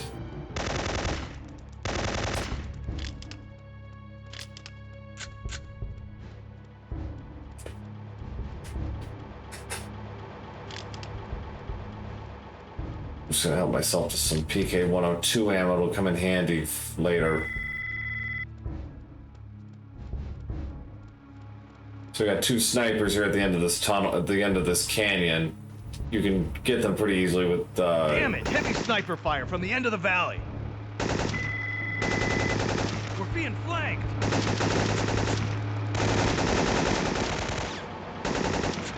Now this is the most irritating part of the game.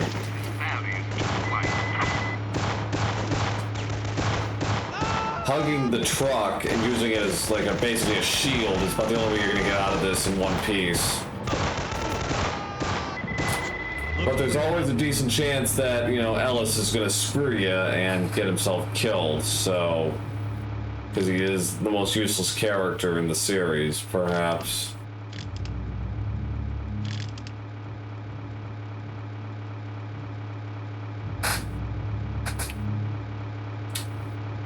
it absolutely is very difficult. It's probably the hardest thing to do in the game consistently. And even if you do it right every time, the game will have its way with you.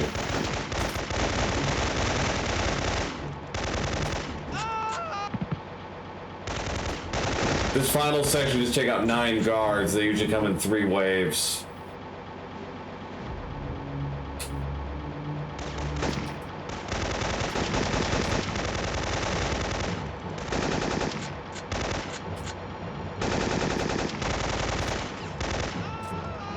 Just blast the fence so we can move.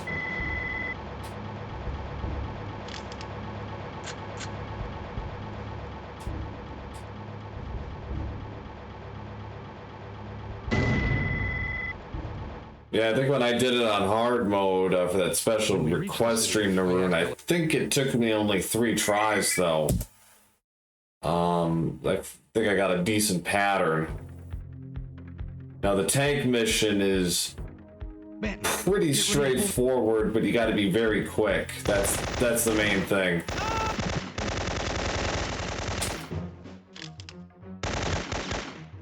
Because you are actually dealing with an unlimited supply of bottomless pit of guards, and that can make things very problematic in the second half of this mission. Logan, Zing here.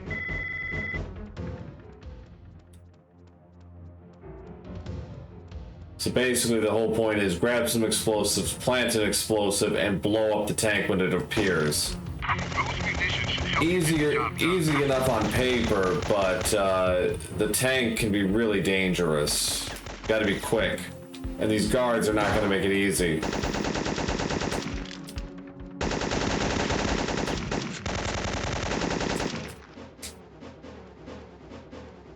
If you miss your window, oh, like that. See, I just screwed it up. I have to go for a backup here. And oh yeah, this tank has one hell of a these explosives have one hell of a radius.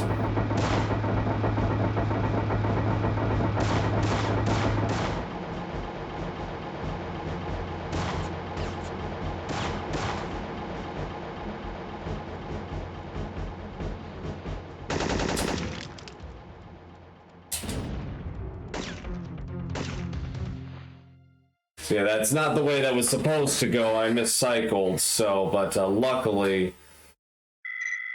worked out.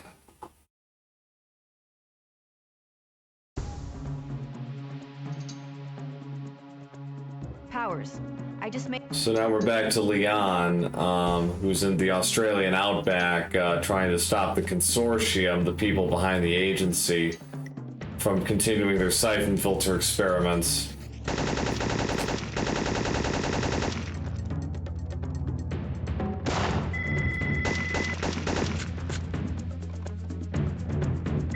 This mission has some RNG to it too, because you're supposed to get 3 items to make the siphon filter vaccine, but their locations are random.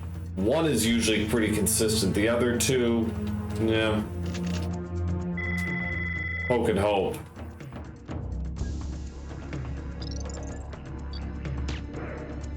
The AU-300 is going to get a little bit of use here, and then later on as well. Intruder over!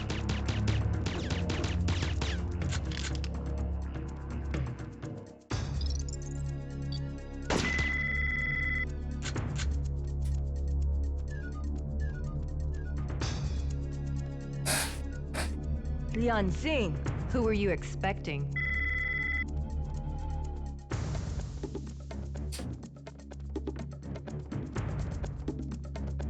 This mission isn't too difficult, by and large. It's got to be. Just don't want to have to do this whole, gathering thing, twice.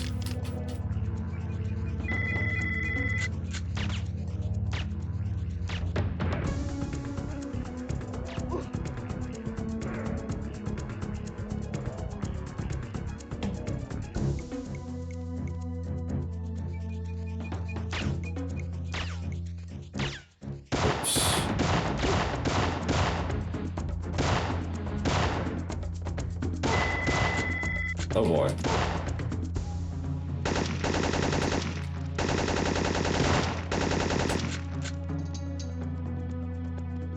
pick up some flak jackets on the way.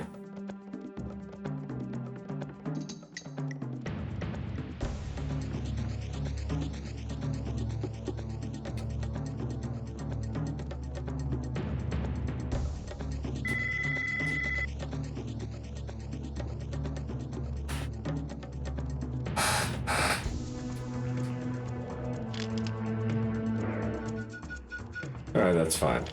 So I'm just gonna take out all these guards in one fell swoop with We're that. able to get everything?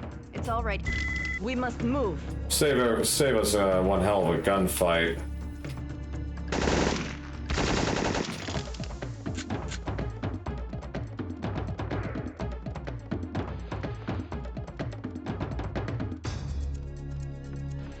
The helicopter is this way.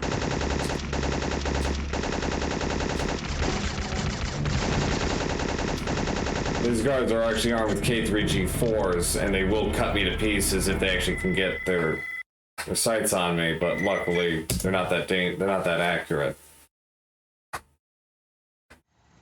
So now we have really like the only like long form stealth portion of the game. Here, take this.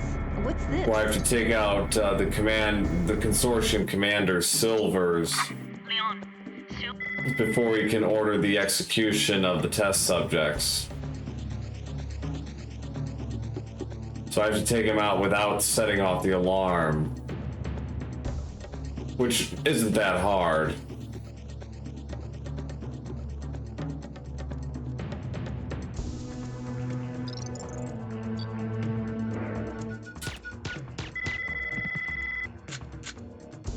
Not much of it, but yes, there is stealth in SF3.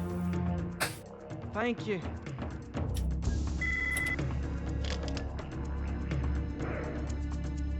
Thank you. Teresa's second mission has about 30 seconds of it as well.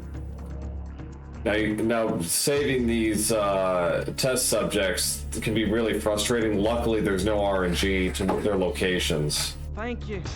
They will always be in the same locations. It's just simply a question of routing. And you really want to use the K3G4 while running around because all the guards are armed with it, and K3G4 cuts through flak jackets. And all these guards are wearing flak jackets, so...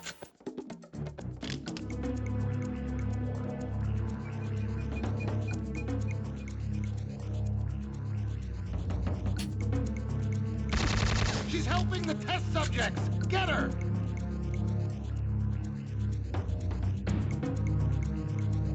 Thank you.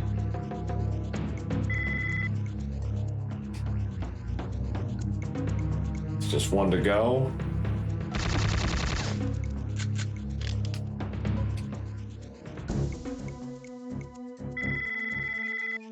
Thank you.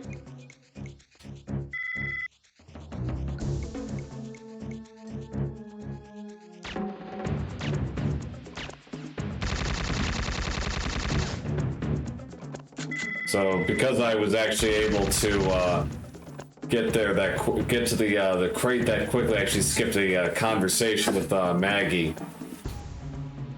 So we steal this truck and we're gonna just take out like 6 soldiers. Luckily not armed with K3G4s. There's M16s this time. Oh, it's 5, never mind. Maggie. Alright, so now we get to play as Teresa for 3 missions. Now, can you tell me? During an infiltration of a survivalist compound. I repeat, agents under fire. Be careful. This opening section can be a real pain, though. You gotta take out these 2 snipers, and I'm already dead, aren't I? Nope.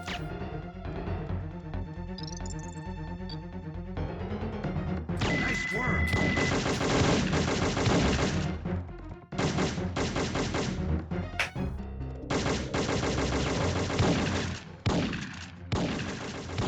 What increases the actual hit boxes? All teams, this is Sack Guy. Okay, no, wrong chat, alright.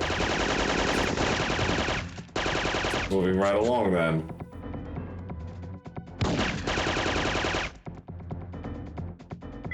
Get out of here now.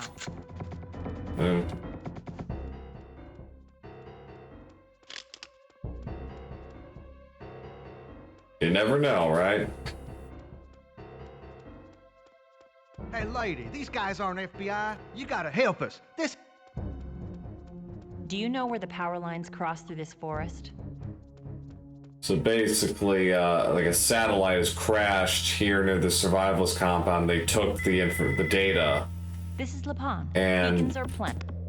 the government wants that data back, and Teresa, working with the ATF, finds herself embroiled in a conspiracy because the FBI is actually the NSA, trying to steal and cover the whole thing up. You have one more chance to tell us where you've taken them. But she gets help from Gabe Logan, who's working sort of undercover.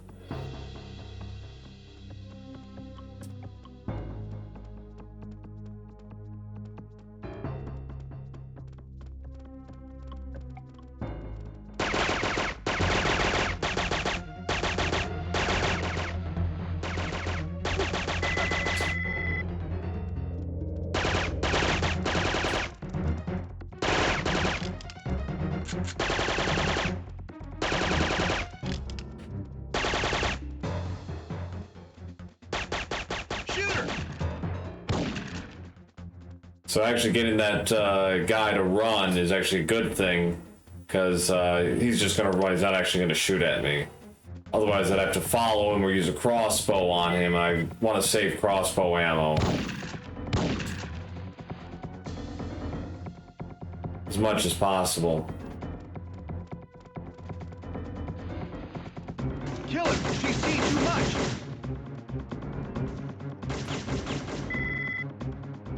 So I'm definitely using one here. Shoot her! And this guy up ahead. But otherwise, I don't have to use the crossbow for the rest of this. Oh, and you cannot headshot with the crossbow. That will count as a kill, and you're not supposed to kill the survivalist people once you find out they're being Take her down. framed. They're being framed and targeted for assassination by the NSA in this mission.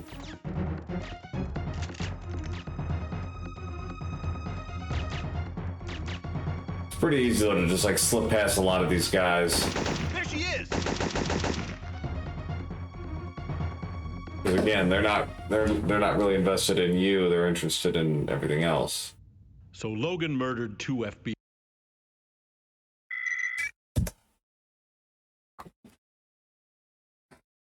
This next mission, again, a lot of sequence breaking. We're going to be skipping cutscenes like crazy.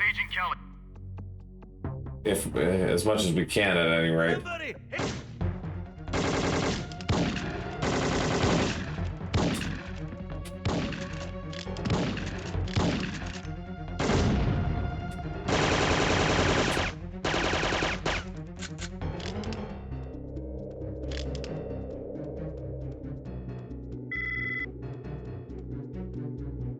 Where did Oakton hide the satellite data? What satellite? Just leave us alone. Wrong answer. So those two guys, we could save them, but there's no point because it isn't really part of the levels map, and it doesn't really have an effect on anything. So we're just gonna leave them to be whatever. Where's that data? Oakton has it. Those two agents, if you don't get rid of them right away, they will headshot you, very likely. Have you located the satellite data? Now this section, you actually have to be stealthy. Because you gotta plant a transmitter on Silvers. Agent Steinkraus, have you found the data yet? Not yet, sir. I'm interrogating one of Oakton's captains now. I'll report back. Out. The nice thing is, once you've done this, so long as you don't touch Silvers, you can move on to where you're supposed to go. No problem. This is Agent Quinn, sir. We have a vision. Levon, come in. So that's a nice little bit of trickery there.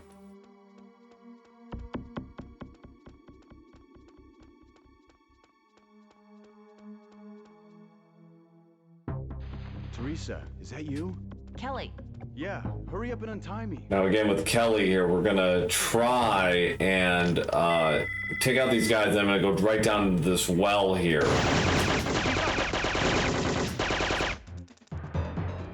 And there we go. Otherwise I would have had to deal with the cutscene. And it would slow me down for about 10 seconds. Pretty easy to execute. Jeb, can we get out through... So again, these guys are kind of just standing in the way, so we're just gonna crossbow them and move on. So I'm gonna hold on to my M16 ammo, because it's gonna be more useful in the next mission.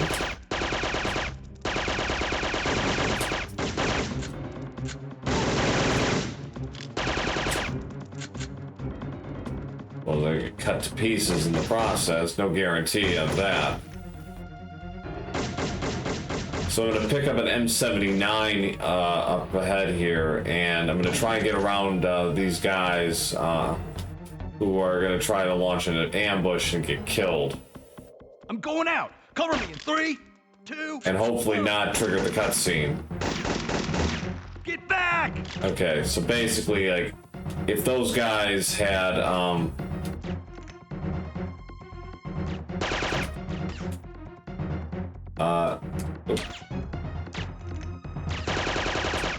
didn't really have to do that. I was just playing it safe with those guys. Basically, I would have had to, you know, talk to them. And it's like, don't have time for that.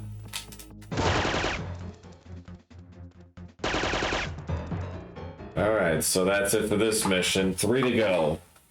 Down to the wire. So this mission, again, can be kind of irritating because all the guards have absurd levels of health. Hurry! My mom's waiting in the boat. But there are some sequence breaks we're going to take advantage of, starting with this one, where we're just going to let Dusty plant this explosive and move on ahead. Need a second to plant this baby. We're going to deal with 3 guards up ahead here and use the M79 on them. Got to be careful with this first shot. You don't want to get too close.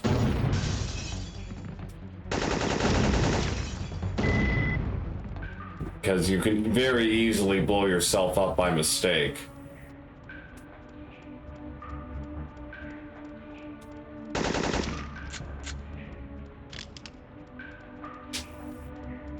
That was fortunate positioning. Stay here. It's dangerous, but I know.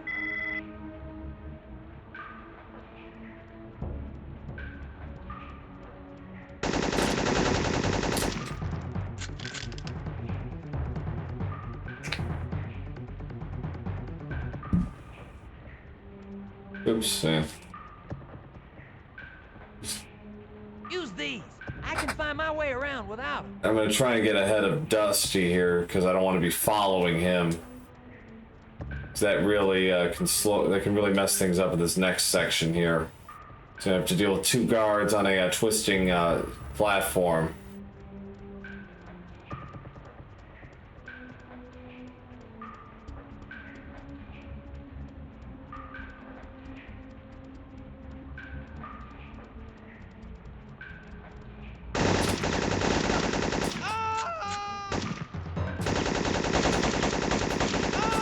And these guys are pretty accurate, and they really deal a lot of damage, so it's best to keep your distance when you can. This decryptor is closing in on the pass. Target on the stairs. Use my last M79. Actually, no, I'm gonna hold on to 1.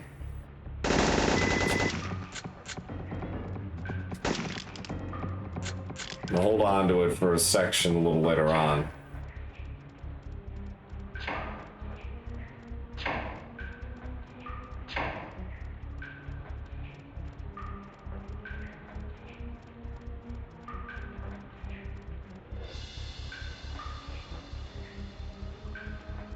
So again, we're supposed to meet Dusty's mom, Debbie, and then go get the medicine. We're just gonna go get the medicine. we're just gonna be psychic and just assume she needed it all along, because like she's like majorly pregnant.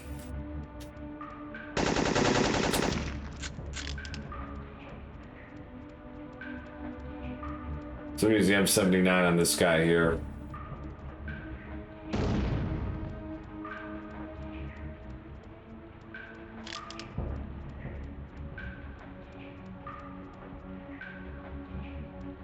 Where did you get that gun? So as it was with Leon in the first Siphon Filter, we're going to shoot Debbie here to make her go faster. This saves about over a minute.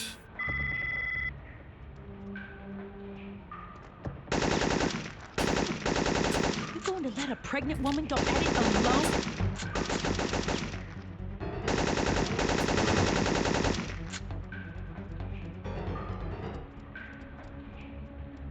I don't know if I can make it.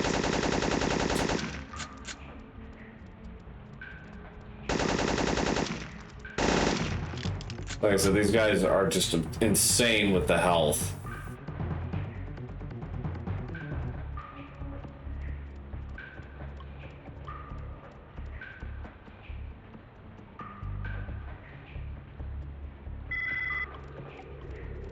There's something like that, yeah.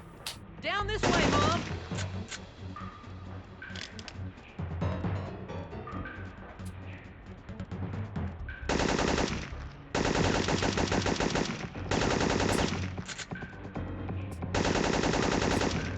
Okay, that should be all the guards. Sometimes a guard will randomly appear from behind, but that shouldn't be the case here.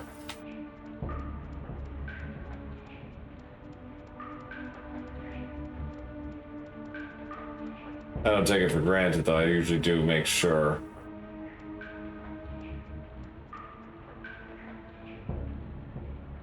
Alright, free and clear. This is over. This mission's over. That just leaves 2 to go.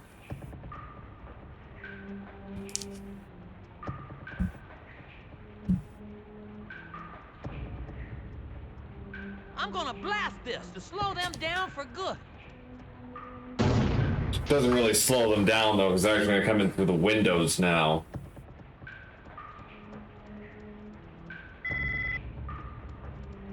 But you don't, and you could deal with them, but you don't have to. They're not gonna do anything.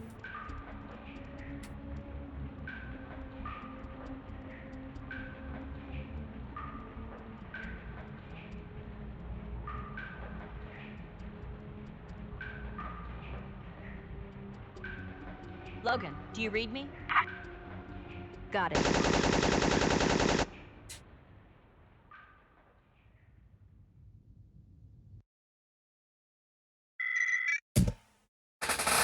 Okay, so yeah, down to the wire here. Basically, the Secretary of State who's been interrogating all the characters throughout this game turns out to be the head of the consortium.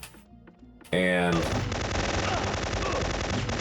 you know, Gabe now has to stop Mara after Mara assassinates Haddon. Coming out next year.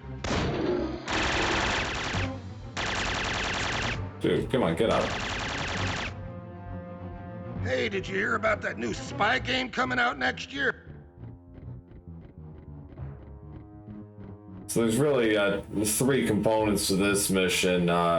Open the gates, save the bomb experts, and then get the disarm code from Haddon's office.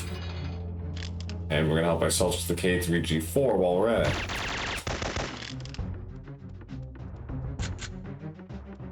There's 5 guards in the rotunda here, all of them with flak jackets. And their appearances are, except for the guy on the balcony, their appearances are random.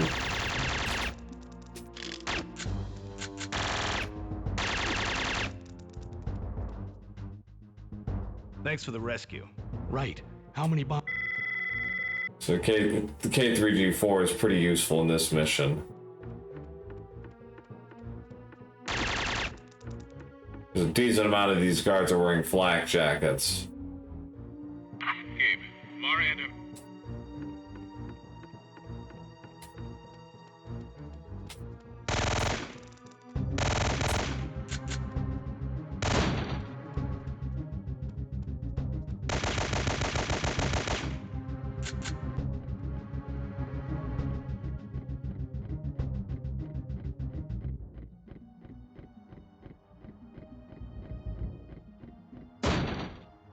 So where the code is in one of 4 locations, and it's pretty it's random.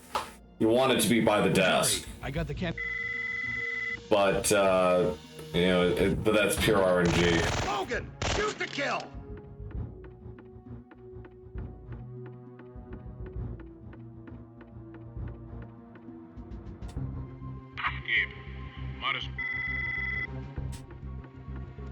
So now we're gonna go get on this subway train, which You will never stop. is longer than it should plausibly be, but never mind that.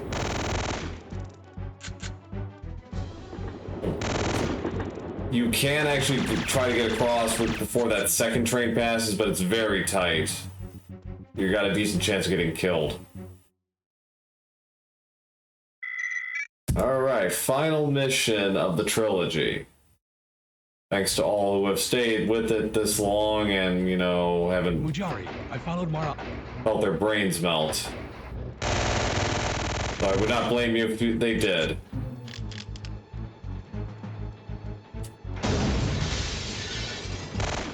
This mission basically is basically 2 weapons throughout, the G18 and the H11. G18 is for pretty much everybody except the people being held as hostages. Oh, for hang on. Mujari, I followed. That was crap. I shot him like 5 times. The hitboxes in this game, I tell you. Usually I screw up with the hostages, not 5 train cars into this.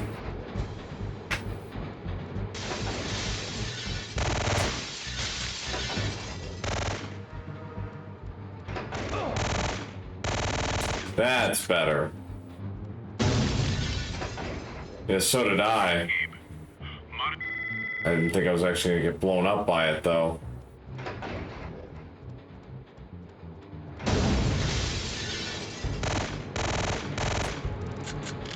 Alright, so basically I'm just gonna hang back and take out the hostages from a distance. Please let me go. I don't want to die. Thank you so much. You keep your distance, it's usually pretty consistent.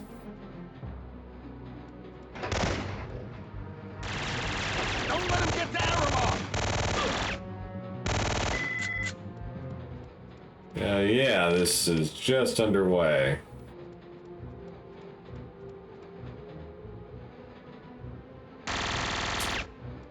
This game is nothing but hitboxes, what can I say? Thank you, I owe you my life.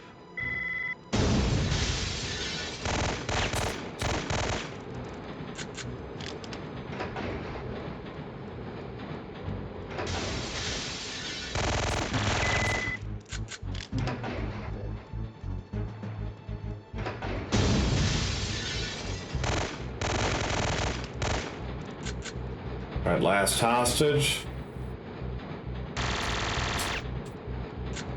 Nice. We got those cleanly, at least.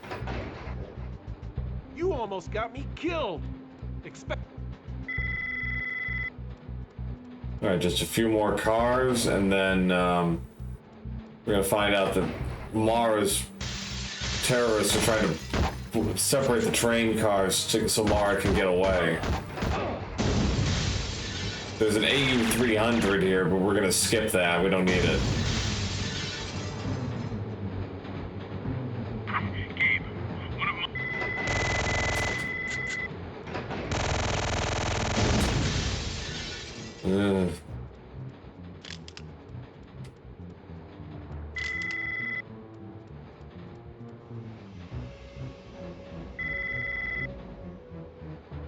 basically, if I get far enough away, I can actually hit Mara from a distance and not need the AU-300.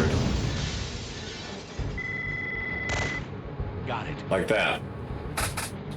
Alright, time is coming up. Now. Finish it. It's already over, Mara.